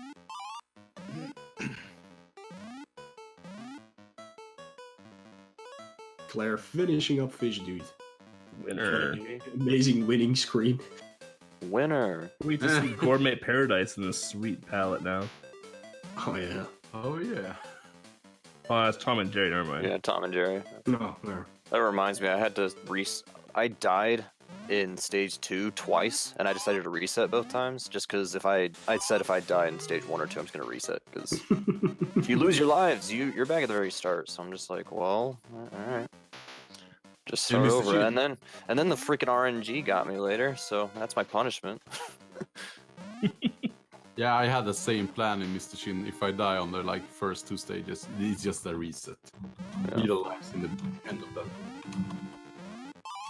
I was surprised to see at least you, Hero, go for power-ups in Mr. Chin, since the power-ups are so random, and there's no Did you guarantee see that they're ever gonna... Did you see I missed a 1-up by like with 1 frame?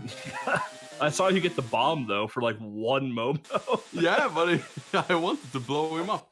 But it was the first time I saw a 1-up. I got the game box with manual, so I knew there were 1-ups thanks to the manual. Yeah, I have a game facts right up about that game that talks about all the power-up. You can even fly in that game if you get like a sushi roll. Yep. Okay, so I did have a bone to pick with you, Hero. You didn't do any of the swag eating in the bonus stages.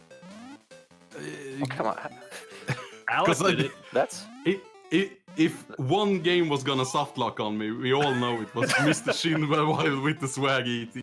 what, you softlocked it? No, but Oh. if I would have softlocked it, it would have been tonight. Okay.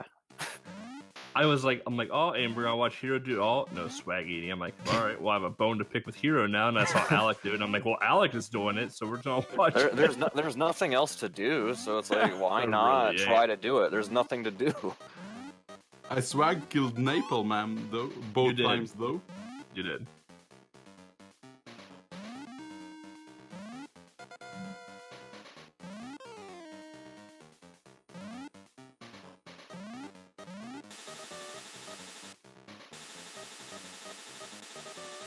So so out of the 10 games that came out, you guys talked about returning to some. What are some that you want to return to? And what is your goal with them? Like, would you want to go for record or just like top 3 or whatever? I mean, I definitely want to play Mulan more. I probably could get top 3 in that. I'll just kind of see how it goes. I PB'd in Bonk, so I'm kind of satisfied there. I'm 5 seconds away from Mickey's Ultimate Challenge record, but that game is just straight up an RNG fest, and I don't think I want to grind that. Yep. So, I don't know, mainly Mulan for me, because every other time I have, I'm pretty content with. Yeah, I'd like to do more Mega Man, as I said earlier, with like the real speed strats to shave up a couple of minutes maybe. I don't need to climb the leaderboard. I just need a run that's not full of safe strats. But Tom and Jerry is an interesting game as well. Same thing there. A lot of save strats from my side, and just to like reset a 12-minute, 10-minute game. I think it's a fun run. It's a very fast game actually. Mm-hmm. Yeah, and like I said, I might remake my tutorial just so that it's more to the point and I'm not derusting as I'm explaining things. But the Fish Dude world record, like a 5-minute run, that RNG grind is. Yeah. No, thank you. I was talking to Mo about that. I'm like, Fish Dude, like it's a game I would never want to speedrun, but it's pretty fun casually just sitting there playing. Mm-hmm. Yeah, but why would you want to play it? Well, I don't want to anymore because I've already beat it for Game Boy Adventure, so I never want to play it again. So. Oh, dude, I just saw Infinite Mystery. He like jumped out of the water, and when he landed, he immediately got eaten. Game over. That happens. The biggest issue I have with Fish Dude is that like you won't see the big fish at all, then you get close to the edge, and then out of nowhere, like 800 miles an hour, he just eats you. Yeah. Who's ready to grind R-Type 2? I have second place in that game. I'm content with it. But today, oh gosh, that game was I'm just not very good at that game. I do think it's better than R-Type 1. That's definitely like I like R-Type 2 more than 1, but yeah, I think like 4 deaths in my run today, so can't speedrun auto scrollers. No, I can't. I have to be doing something. Which I mean, I used to have a record in an auto scroller, and then Atros found 4 seconds of time save. So thanks. Yeah, he improved our records with like a minute or something, just by not shooting, basically. Yeah.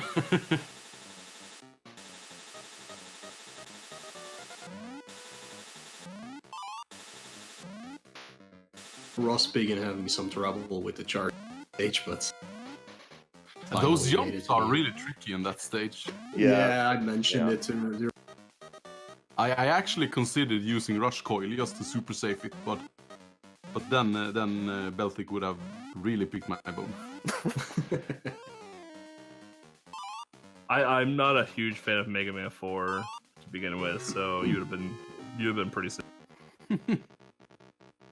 I don't have a ton of experience with Mega Man games. Like I've played 2 and 3 on NES, and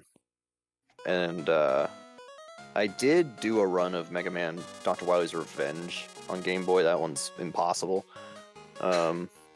It's only impossible until you kill Metal Man. Once you beat Metal Man, it's easy.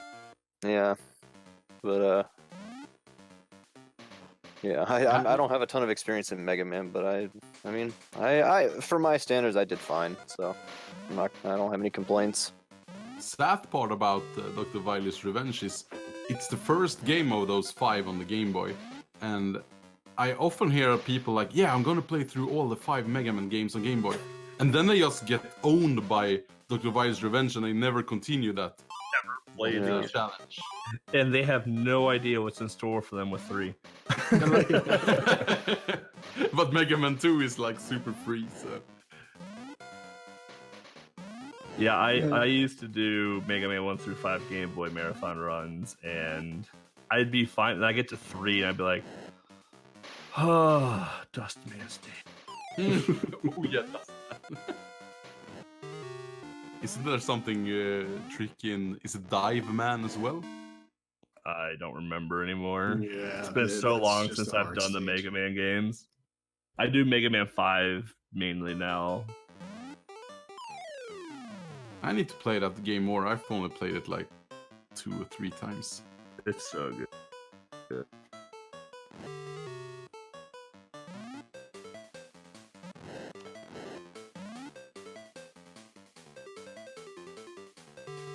That Chargeman's still proving to be very difficult, apparently. I saw Hero has some issue with some chickens. That was kind of fun to watch.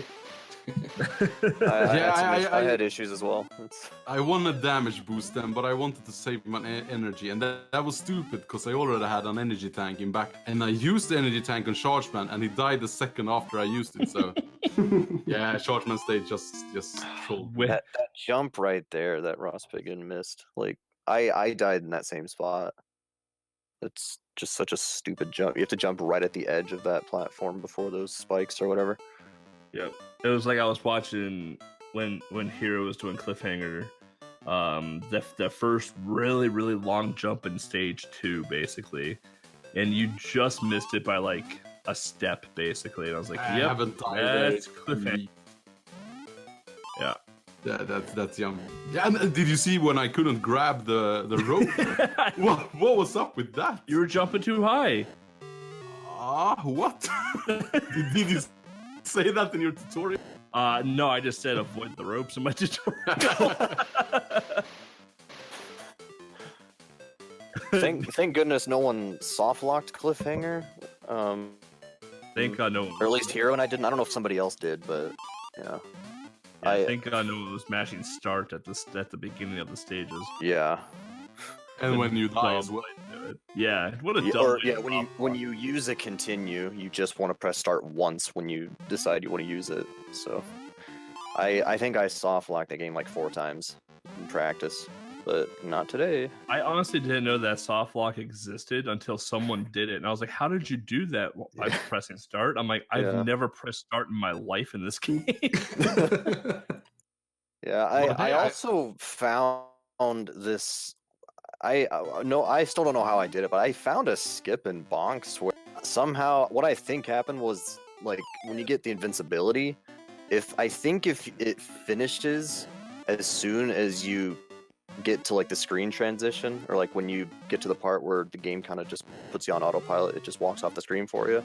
Somehow I skipped the rest of like the little jingle that plays when you beat a stage. I still don't know how I did it though, but I clipped it, so if anybody wants to look at it. Yeah, and I soft-locked Mega Man. So I had to build the Wily route entirely around that to have Brightman time stopper left just before the refight, so you could freeze that big enemy.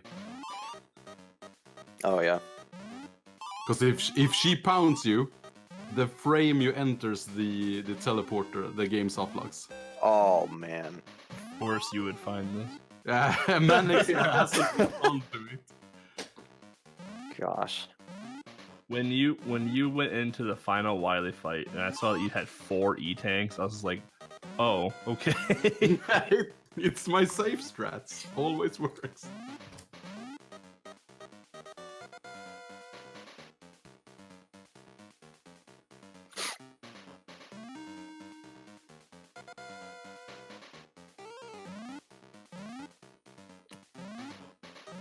It was a good list though. Yeah, super fun list. Mm-hmm. Yeah, Mo did a good job. Yep. Yep, it turns out to be quite good. Because some of the games were like, how will they go over? Yeah. Yeah, I was very curious about Mickey's Ultimate Challenge because you and I talked about that game quite a bit. Yeah. But I honestly did not think many people would have issues with Cliffhanger. And then come to find out, a lot of people had issues with Cliffhanger. Yeah, I think that was the last game I played. Yeah. Because you and I talked about it, and I was like, yeah, it's an easy game. It's like 10 minutes. Yeah. I would say Cliffhanger was my least favorite, but honestly, like, it wasn't even that bad. And that's saying a lot about this list. Like, it really wasn't. It wasn't that bad. But I freaking soft lock the game every time I start practicing, and yeah. But I really like this list overall, though. Yeah, it was a very good list. The one game I had questions about when Mo gave me the list, I was like, oh, Mickey's Ultimate Challenge. Oof. And then mid-race, I'm like, are we really going to put this in? That was a fun one. I just love bizarre games like that. I don't know why. Yeah, Fish Dude was the first one on the list. The moment I played that game, I was like, yeah, I don't care. Yeah, I didn't even question Fish Dude because I was like, I like Fish Dude casual. That was a pretty cool game. And then seeing the speedrun of it, I was like, oh, all right, well, have fun. But I have to agree with Ariel. Mickey is great. Yes. It's just very RNG heavy. But if you can handle the RNG, just grind away. If you can handle RNG and if you can do slide puzzles really fast. Yeah. I mean, it's a short game regardless of RNG, so the grinds are pretty. Yeah. I found out today that if you drop in the water, you like equip a scuba suit the same way as you do in the SNES game, Mickey's Magical Adventure with the drape and stuff like that. Yeah. Hadn't seen that before today. Yeah, me neither. That's weird. I've never even seen that. Yeah, I have no idea. I'm gonna have to look into that. Got legs in the final stage of Tom and Jerry. The only reason I noticed the final stage is because there's a guillotine in it. It's not the final stage. That's not the stage final stage. 7. Yeah. Oh. I thought that was Garage Yeah, it's stage guillotine 7. too? I don't think so, So I no. was talking about a guillotine with Mo. Yeah, it is. Yeah, It's they're in both stage the garage. 7, which is where Legs is. Oh, I thought the garage was the final stage. Oh, the bedroom's the final stage. The bedroom, yeah. Garage, bedroom, same thing. The shower level is the worst one, though. I lost a ton of run doing practice to that level. Level 5, the shower. Yeah, shower is the worst of them all. Yeah. I hate it. Why are there bottomless pits in a shower? It's called a drain. Yeah, pretty logical.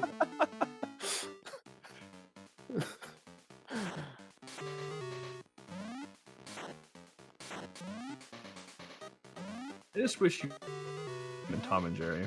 Like, I don't want to play as Jerry. Jerry always got the spotlight in the cartoons. My chat made jokes about that. Or the game should just be called Jerry, but then that would be confusing because it's like, who's Jerry? It's like Jerry from Tom and Jerry. Oh, well, shouldn't the game be called Tom and Jerry? And then it's just you just loop over and over and over again. You never. Yeah, I don't get know anywhere. the run of the other. I don't know, like, what's it called? Frantic Antics, or I think so. Yeah. yeah, or the movie, depending on which region you're in. I don't know if that has runs. I've probably, but I've never. Yeah, I do know you play as Tom in that one. I'm waiting for the Smurfs to get into it, Tennington. Yeah, the reason why Smurfs hasn't speedrun, actually, it's only like 9 minutes long, but yeah, Hardest speedrun of your life. it's so hard, like especially the swamp stage. What is so there's what, 2, 3, boy? 3, yeah. Does only one of them have a speedrun? I don't know, but like Smurfs Around the World is pretty boring. That's not a fun game. Yeah, that's the one where you just have to collect all to move on, and the it's long.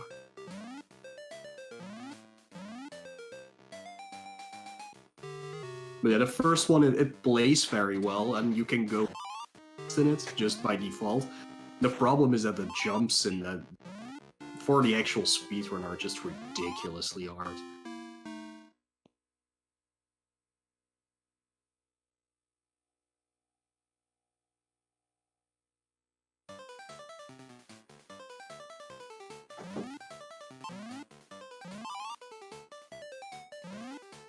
Begin is about to head into the Wily stages. Hype. He's just gonna finish the Dr. Ding Dong shop. Dr. Ding Dong. Dr. Ding Dong. Yeah, he's standing there with his wiener out. I can't help Yeah. it. Oh my god. Set it down now. Now I'm never gonna unsee that. Yeah. Yeah. Look, Thanks I for that. even got it as an emote. Dr. Ding Dong. I'm not sleeping tonight. Heroes Doctor. Oh my gosh. I'm not even gonna ask. Look at Heroes emotes right now. You can have it if you pay $25 a month. Yeah, because that's what I want to spend $25 on. You gotta pay the doctor bill. Okay, yeah, you have a point. All right.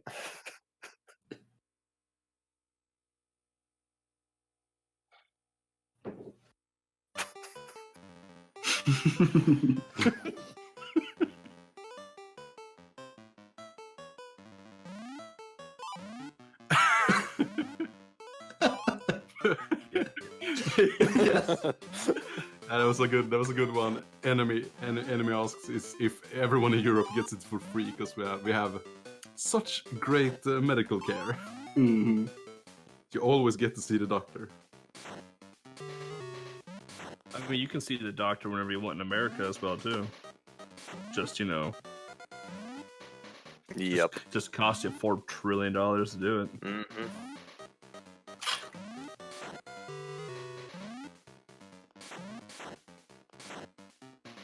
Well, I'm gonna wrap it up. I'm getting pretty tired. It's actually kind of late here compared to Alex's place. Yeah. It's Getting 3:35 late. where I am right now. Yeah, same. 10:30 p.m. here. Yeah. Super thanks Mo for the list, of course. Super thanks Mo and Beltic for the commentary. I'm gonna watch the rerun maybe before bed or early in the morning. Thanks Man of Mars for that awesome layout. He's always doing great layouts. Sick layout, GG. And RGL TV for hosting the event. Enemy, everyone else. I've been talking mostly to Enemy, so he gets a personal shout out. And yeah, every runner, everyone watching. I'm gonna head out to Rose Pigeon's channel and share him on the Wily stages. And yeah, super. GG Alec for a second place as well. Yeah, GG to you as well. All right. See you later, Hero. Thanks for joining, like always. Yeah, no Not problem. only the See you reason. next Tiny 10. Yeah, That's a definitely perfect in a place. year. So, well, next Tiny Okay, 10 remix. remix. Yeah, that's coming up first. And that's Yeah. the ones I actually participate in, but I never practice. So I know Yes. competition Yo, for same. you. Yeah. Yeah, take care all. See you around. Later, man. See ya. But yeah, the plan is we're gonna wait for Roast Piggin to finish. Shouldn't be too long anymore, but after that we, at least as commentators, will be heading. I'm sure we will host one of the runners who's still playing after that. Because there are still a lot of people playing, actually. Oh yeah. Yeah, I'm hungry. I haven't eaten yet today. Only had coffee so far. Is something.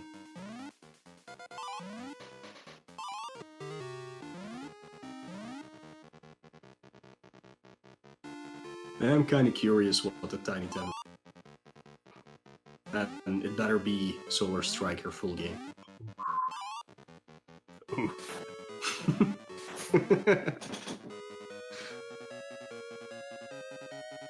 Fun game. Honestly, not all that hard, but No, it's not. I am is gonna love it though. oh yeah, I am would love it 100%. We'll put magically put Palamedes and Cubert in there too. Oh yeah. And then find some badminton game on Game Boy and put that in. Tennis. Tennis. Yeah, there you go. Oh god. Tennis to on think. like level 3 or whatever the hardest one is, where it's impossible to win. And World Bowling. Which you can't even win the game, so no one could beat that game. World Bowling goal, win the game. No one would ever finish. I'm really unclear what I would have to play that game for the system challenge. Like, I have no idea what to do there. I just beat the first country. Like I couldn't. You can't beat them all. You literally have to bowl perfect 300s to beat them. Yeah. And the game is inconsistent with bowling too. Like you can't like if you can find like that one sweet spot typically in a bowling game, like you bowl strikes.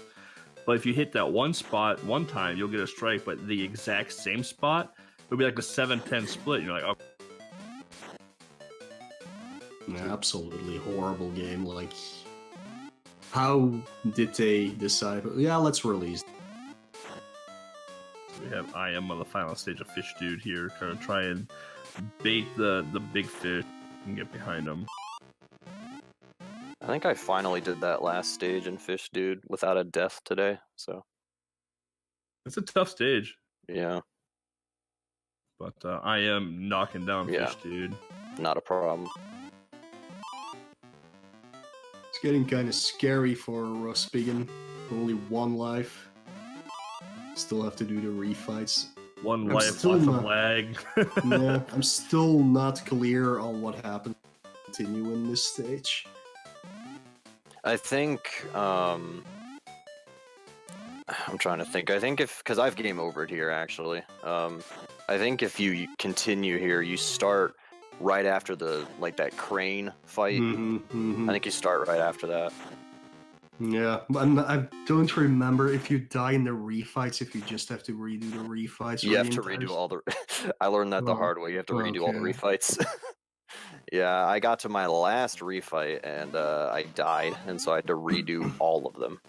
Oof. Not today, but Yeah, during yeah, practice. yeah. Not today, I PB'd in that, so... Did you see that mode? Dog developer in chat one Shaq Food and Tiny Tech. Yeah, there actually are some amazing fighting games on Game Boy. Battle Arena Those Toshinden. Oh, so Yeah. good. King of Fighters, of Fighters, yeah. Samurai Showdown. But there's also Mortal Kombat 1, Fist of the North Star, Street Fighter 2, I guess, which has good graphics, but that's it. Killer Instinct. That one is alright. Primal Rage. Primal Rage. Mortal Kombat 3. All the Mortal Kombat are just awful. All of them. Two is at least playable, but it's not good either. Claire finished Tom and Jerry. Mr. Chin with the sweet palate. Alright, we're gonna see swag eating. Better see some swag eating. Disqualified otherwise. I'm the only one who's done it so far. It's been 3.5 hours. So easy to do. It really is. You just jump Well, up. well, it's like I said earlier, there's nothing to do during those, so you might as well Yeah. try it, you know? Like, you're not losing time by doing that, so...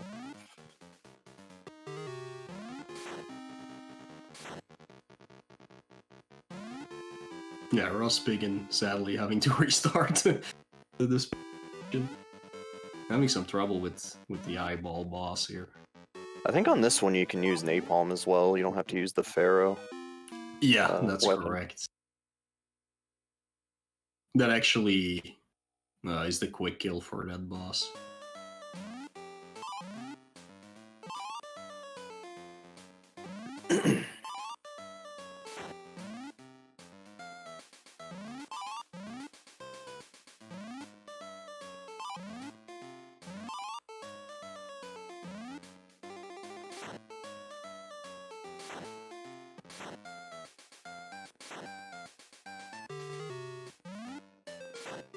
It's like Claire's having some trouble with Chin.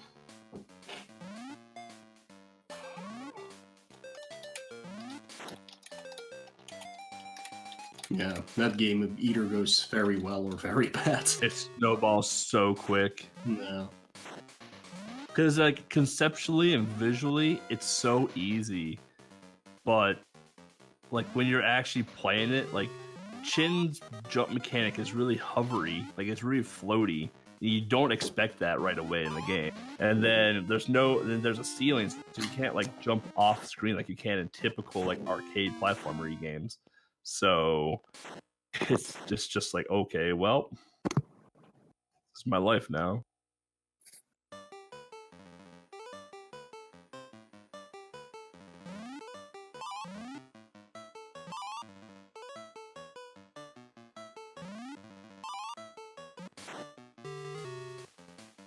Yeah, no, I remember when I played Mr. Chin for Game Boy Adventure. I was like, oh, cool, Mr. Chin. Played it, beat it. I don't know, like 7 minutes, 8 minutes, wherever it was. Yeah. And I was like, oh, that's a cool game. And then, I don't know, a while back, I was like trying to figure out, like, I want to speedrun something, and nothing looks appealing in the SRC list. So I was like, well, let's go through like my Game Boy Adventure list and see what I got going on here. I was like, oh, there's Mr. Chin. My blind playthrough was really short. Like, let's make a leaderboard for it. And then, yep, that's where the dumb started.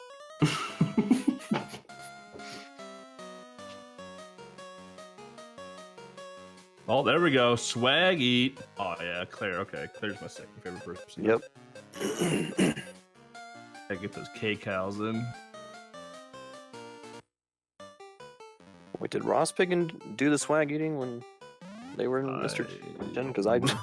Yeah, I don't remember either, Yeah. actually.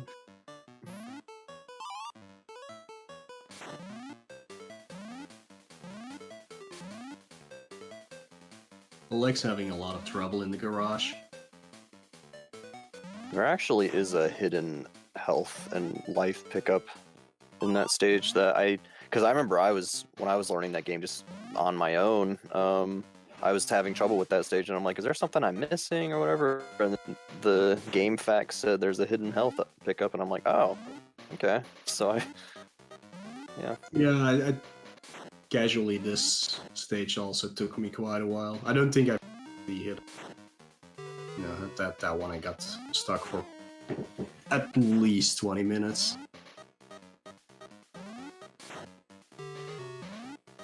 I haven't played Tom and Jerry completely through yet. I played it for the reveal and hated it, and decided not to play it anymore.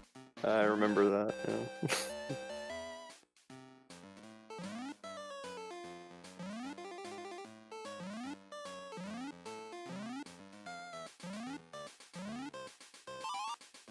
I just didn't like how the controls felt with Jerry. Like, everything just felt so slippery.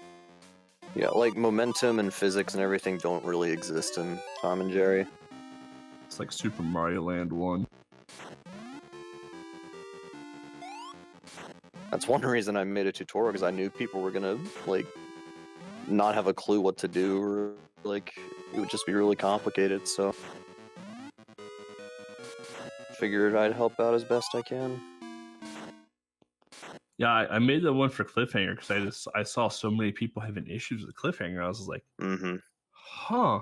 Yeah, myself included. Like it was like the stuff that's the same as the NES version. I'm like, yeah, that's whatever. Like that's not really a problem. But I remember it was the cave boss, and I'm just like, I don't know the best way to do this. Do I need to like pick up more guns and all that? And turns out, yeah, you do. You need to have at least one gun. Yeah. I had 2 going into the fight, and apparently you can have 3. You can have Is there 3. a gun in like the cabin or something? Yep. Yeah, okay. Because I think NES is the same way, but NES you don't even need to do anything in that room. So NES, you just run. I mean, you don't. I mean, even in the Game Boy speedrun, you don't even grab anything in that room either. yeah, no, I don't. But in the NES run, like the cave boss, you literally punch like 4 times and he falls over. Yeah, But in the Game Boy version, though, you have to like you have to unload your clip into him and then punch him like 4 times before he dies. And it's like, yeah. yeah, not a like it's. I kept telling people like it's deceptively hard. Like it looks like an easy game, but it is deceptively hard. Like the entire list was like somewhat deceptively hard. Like some of the games looked really easy, but like when you actually start to dive into them, you're like, oh, okay, this is a little weird. And especially when you go from like game to game, like some games like Cliffhanger, which is super momentum based, and then you have games like Mulan, which is very like stiff. You're like, okay, well now like the next game is loose, and I have to get ready for those mechanics instead of a stiff mechanic. And yeah, I always enjoy marathon races because you have such different control schemes that come out of it that you have to just quickly adapt to. That's what's always impressive, is like who can quickly transition between 10 different games or however many are in the list.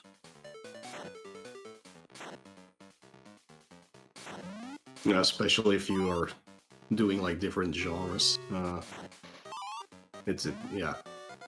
Yeah, All I mean, genres are have a different approach to them, how to play them. Like if it's just 10 platformers in a row, it's kind of easier to do, but yeah. Yeah. yeah, I mean, we went from Milan to R-Type 2. Like that's Yeah. those are two very different speed games right Yeah. there. You know? I think the biggest surprise is I thought that people would not appreciate Bonk at all, especially not because we did it for the Game Boy Monthly. Was the first game we did, and all of us tried it, but it was like, damn, this is hard to. Sure, if it will get appreciated during this list, but I did not hear any complaints basically about Bonk at all. So that was kind of weird. Because most of the time, like if you hear people talk about Bonk games, they're always like complaining about for some reason. He's not appreciated much, but yeah, I think My only complaint was, well, it's not really a complaint. It's more of like I mean, again, like that bird boss in round 2, I can't stand that boss. But I mean, overall as a game, like I was actually kind of surprised. I really like that one. Like, well, I mean, it's like yeah. Go ahead. I'm sorry. like I don't like Bonk's Adventure, but I like Bonk's Revenge on Game Boy. So like I don't know, like and like they both play very similar. I think it's just like the level design and the boss design of Bonk's Revenge is what I enjoy more. Because like even in Bonk's Adventure, like the level design was okay, but just like the bosses just didn't appeal to me at all. Claire, I think, died on the final stage of Mr. Chin. yeah. But Rospigen has Rospigen, finished the Wily. GG. Who, Let's beat the again, Wily. will totally not be back in Mega Man.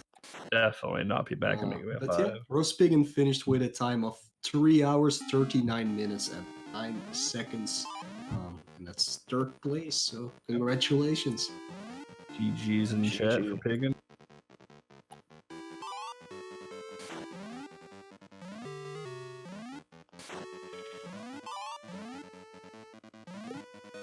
We got Claire cranking out Mr. Chin, which is the 9th game on the list.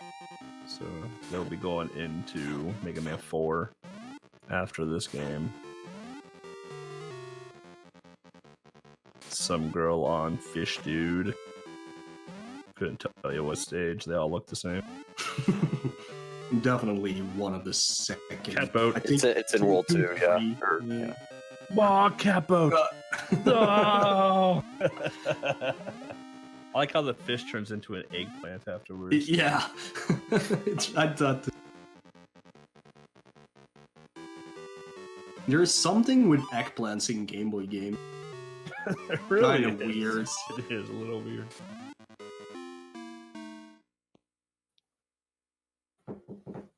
Looks like some girl might be towards the end of Fish 2 because everything is starting to get very large.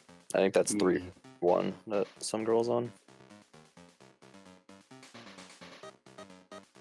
Yeah, Lex still having troubles with the damn garage. And it's not an easy game.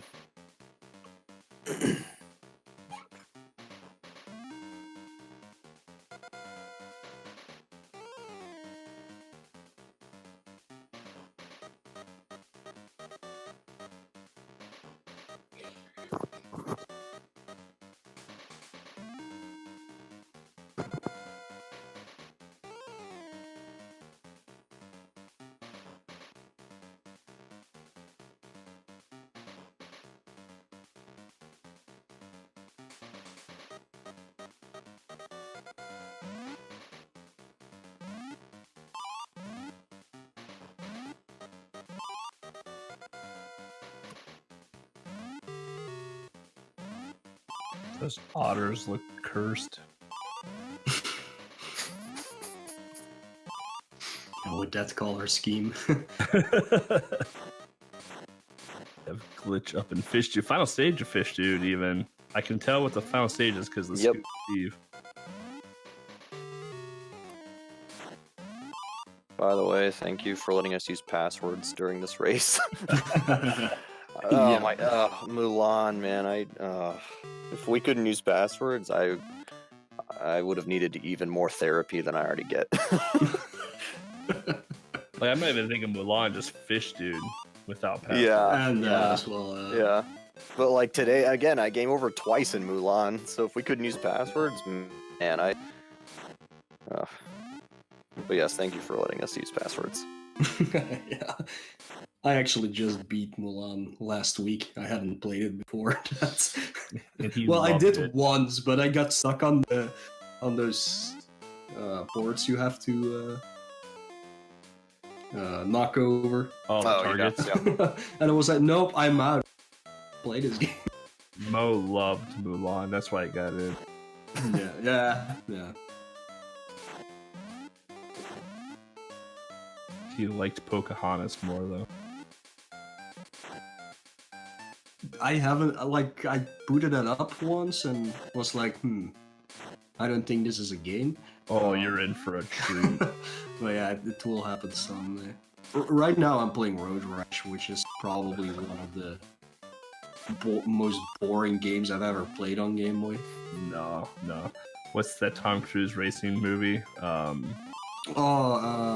Thunder. Days of Thunder? Yeah, Days of Thunder. That game is boring. Okay. Well, so is Road Rash because you're literally just Well, holding down A. Road Rash has a little bit more entertainment value than Days of Thunder because Road Rash you can actually punch and do stuff. Days of Thunder is basically just a white line that you just ride on. You don't do anything else. Yeah, great. All you hear is engine revving, like that's it. It's real boring. Super Battle Tank. Did I play that already? Sure. Super Battle Tank on Game Boy wasn't too bad. Let me check. So we got Because I have played like Battle Tank games. Sure. got Claire here on stage 8, I believe, of Mr. Yeah, be careful stage here. 7. Oh, is that 7? Oh, yeah, it is 7. Yeah, 8 right is before the the- base one, yeah. Yeah. 7's tough because like if you eat the Momo at the wrong spot, it just drops on your head and kills you. Yeah. And 8 Last is stage just and hard 2 lives. because 8 is just hard because all the spots you can fall through. Yeah. Oh, I have not played Battle Tank. It's not that bad. If you I want to play remember. go ahead. I just was gonna say, I remember having to watch Atraz's record for Mr. Chin because of stage 8. I just kept dying in it, and I'm just like, I don't understand this. So I basically just copied his strategy, and it, well, of course it worked. He has a record in the game. Well, apparently not. I got beaten today, I think. Yeah, I think so. I haven't checked SRC yet. Gotcha. Yeah, But- Ross Pagan actually got a new world record. Yeah, if you want to play a really boring sim game, go play F-18 Dogfight. Churn and burn. That's really fun. The manual is the size of a small novel. No. I don't know if there are any keep- train simulators on game. No. No trains. Good. Well, at least they're in Japanese only anyway, so wouldn't be able to even understand them. The high school waifu RPG game is pretty fun. I wish I knew Japanese so I could play that. Okay. Like you're literally in high school. Like you're in high school and you walk through the hallways, and every once in a while you randomly encounter monsters, and you have to kill. You have to defeat the monsters to protect the. You have to kill the monsters to protect the girls in high school. Like only in Japan, right? Yeah. But what is the best NES simulator? Top Gun, first one. All you have to do is just hold up and left to the final stage, and then you have to blow up a rocket ship.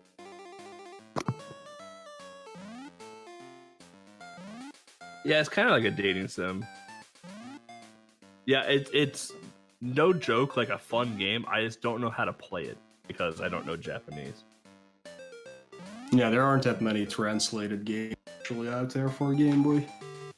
Need more people doing that because there's some very fun games that are just like literally unplayable because of it. So. Yeah, if you want to play a really fun action puzzler game that's Japanese only, it's called Burning Paper. It's a pretty expensive cart, but the game is exceptionally fun. You're a guy that has like a laser, and you have like bugs that crawl up these papers, and you have to cut off the pieces of paper to drop the bugs down. And after every X amount of stages, there's a boss that comes up that you have to kill. It's actually quite a difficult game, but it's really fun. I've been trying to get Mo to play it. Yeah. Soon, I guess. I do have to. Well, after Road Rash, I have to play another Bible, which is a strategy RPG, which I'm really good at. Apparently, it's not that hard, but that's also a Japanese, which did get a translation. It's actually a Shin Megami Tensei game, if I'm not mistaken. Yeah, it is.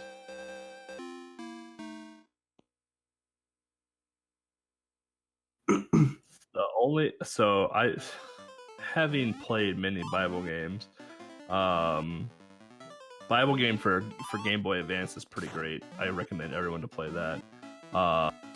Joshua on Game Boy is a very good wisdom tree game. It's only 100 levels of no music. King James Bible has 2 mini games associated with it. One's a Hangman-esque type game that makes literally 0 sense at all. And there's another one called Word Match, which is just literally what it is. You match a word to word. And as you get to like level 50 of that, it starts blinking very, very hard. So if you have like epileptic issues, you can't finish the game at all. So it's pretty good. Yeah, and you can't play them on. Yeah, you have to play them on cart. Yeah.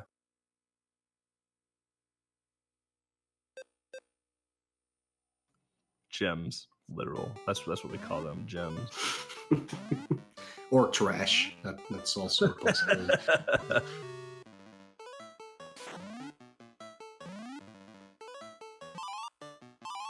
But yeah, I think with that we're like, if we hit the 4-hour mark, we'll actually stop the commentating.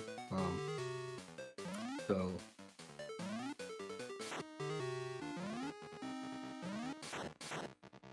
But yeah, I mean, this is our 10th Tiny 10. Yeah, 10th Tiny 10. So I know a few runners have gone through and have done the previous Tiny 10s just for funsies. Tiny 10 1 was definitely the most star-studded, I'd say, that you've put together. Yeah. Yeah, those were the big guns, of course, because, like, yeah, you have to pull people in with those games before you dive into the obscure. Yeah. But I know we have a few runners that have gone back and have done the previous Tiny 10s, or have chained a few of them together, or have gone back and just like, oh, this game looks interesting, or I've liked this game from the Tiny 10, let me go practice this one. Our site has the list of them, gbrunners.com/was it tiny-10 or something like that. Yeah, it has a full, like, the entire list on there, so all 100 games now. Not a single repeated game. Not a single repeated game, and we still have another 800 more to go. Yeah, well, not all of them. Oh no, all of them. Gonna be on there. We do still have actually a lot of games we can use. Many. Yeah, between US and Europe, there are 581, at least 581 unique titles, so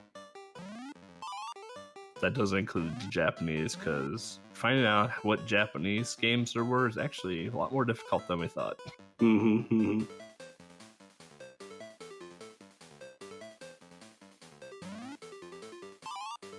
But yeah, if you want to keep up with like with the announcements for Tiny 10, what we're doing, like, we do have Twitter now.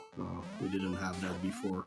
I think it's Tiny10GB at Tiny10GB. So Yeah, Tiny 10 GB. yeah. So if you are interested here, or the Tiny 10 remix that is in like half a year probably. You can just give that account a follow, and we'll be sure to post everything you need to know on there.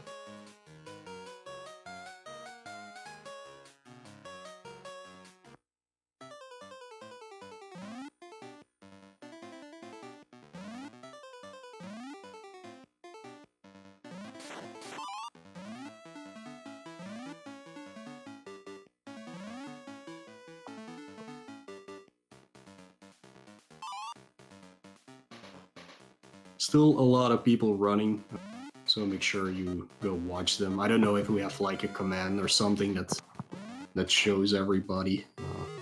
I don't think we do. Like I tried looking at SRL, but everyone doesn't have. Yeah, not there- everyone there's has their something wrong. stream set, so Yeah.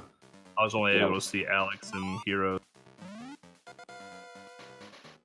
So that's how I usually try and keep up with everyone and see where they're at is through the SRL race channel thing. But was not the case. Yeah, but yeah, you can definitely go watch those people after we are done. Cheer them on. Maybe help the blind runners. Like some people don't want help, so there's still plenty of you for you to see this evening, or for me, night almost.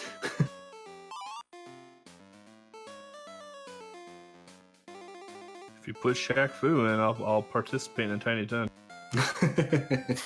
or Alien 3. Those are my jams.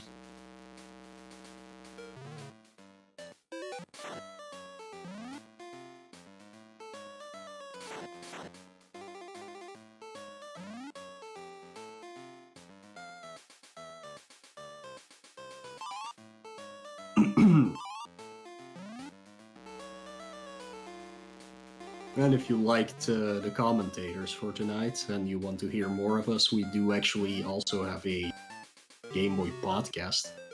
So if you want to hear about some more obscure games, make sure to listen to that if you're interested. You Yeah. can find us on SoundCloud, and we're called This Is Game Boy. So And the most recent episode is on Pingu. Pingu, yeah, which was in Tiny 10. What? 5? Pingu was 7. 7. Okay. I know that because that was the one I won. Okay. Yeah, I'm completely biased when I say that was the best list. I'm 100% biased. This list was Tiny 10 too, because that's the one I won. My first Tiny 10 was 4, so the first 3 I wasn't around. Though I trust those were good lists. I can always pull those up. I came out of nowhere because not even Mo knew who I was, because I wasn't even in the Game Boy community at the time. Yeah. No, That's, I'll go that's over kind it. of how I was with 4. I just kind of randomly joined, or like I did a week of practice, and a couple of the games were semi-blind in Tiny 10 4. So I was on Mickey's Dangerous Chase for an hour. Oh, Yeah, that's 4 was a great list, though. that was yeah. Vanishing Racer, only World 3, because after It's that hard. it's impossible. Ultraman Ball, which is such a silly game. Miracle Adventures of E-Sparks, yeah. Yeah, Tiny Batman 10, even. Wow. Tiny Yeah. 10 4 was the first Tiny 10 I started commentating. Yeah. But yeah, I can go over the list from the first 3. Tiny 10 1 was Kirby's Dream Land. Bubble Ghost, Solar Striker beat Stage 4. Operation C, which is Contra for Game Boy. Super Mario Land. Metro, but only do Phase 2, so that was only like 12 minutes or something.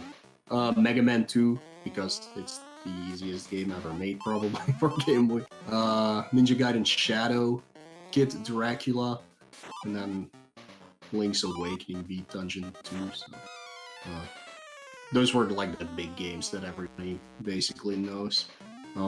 Tiny 10 2 had Donkey Kong, 94, as we call it. Yep. Beat Stage 2, 4. Contra the Alien One, which is Contra 3 for Game Boy, I guess. Yeah. Amazing Penguin, Beat Stage 20. That game does have 40 stages, but after 20 it gets pretty That hard. game slaps, man. That game is so good. It is really, really good. It's a Natsume game, and they amazing music. We had Kid Niki, which is yeah. You and I are tied on the leaderboard for that game. Really? Yeah, it's a fun. Yeah. We had Kirby's Block Ball. That was the puzzle game, I guess. Beat Stage 1-5 or World 1, so that's only like 10% of the game. Darkwing Duck. Yeah. Tracks. Trip World. Tiny 10 2. Heck yeah.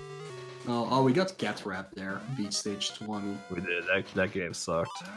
Yeah, and then Looney Tunes at the end, Oh, game. no. which nobody Oh, no. liked. Tiny Tin Remix 2 flashbacks. Yeah. Yeah. And then Tiny 10 3 was Kung Fu. Turtles Follow the Foot Clan. Kirby Star Stacker Hard Mode. Felix a Cat.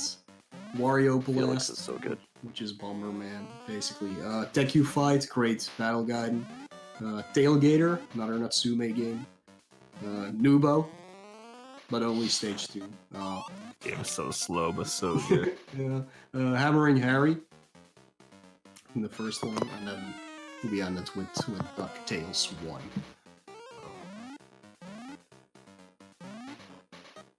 But alright, I guess we're gonna wrap it up with that. 4 hours is a long time to commentate. So, yeah, thank you everybody for watching, for participating as well. And thanks Man Over Mars for the art, like always. And thanks Enemy and the rest of RGL TV. Yeah, super appreciate it. This is the first time we've been on RGL. We typically have been on Speed Gaming, so this has been awesome. Appreciate it, Enemy and everyone from RGL to let us.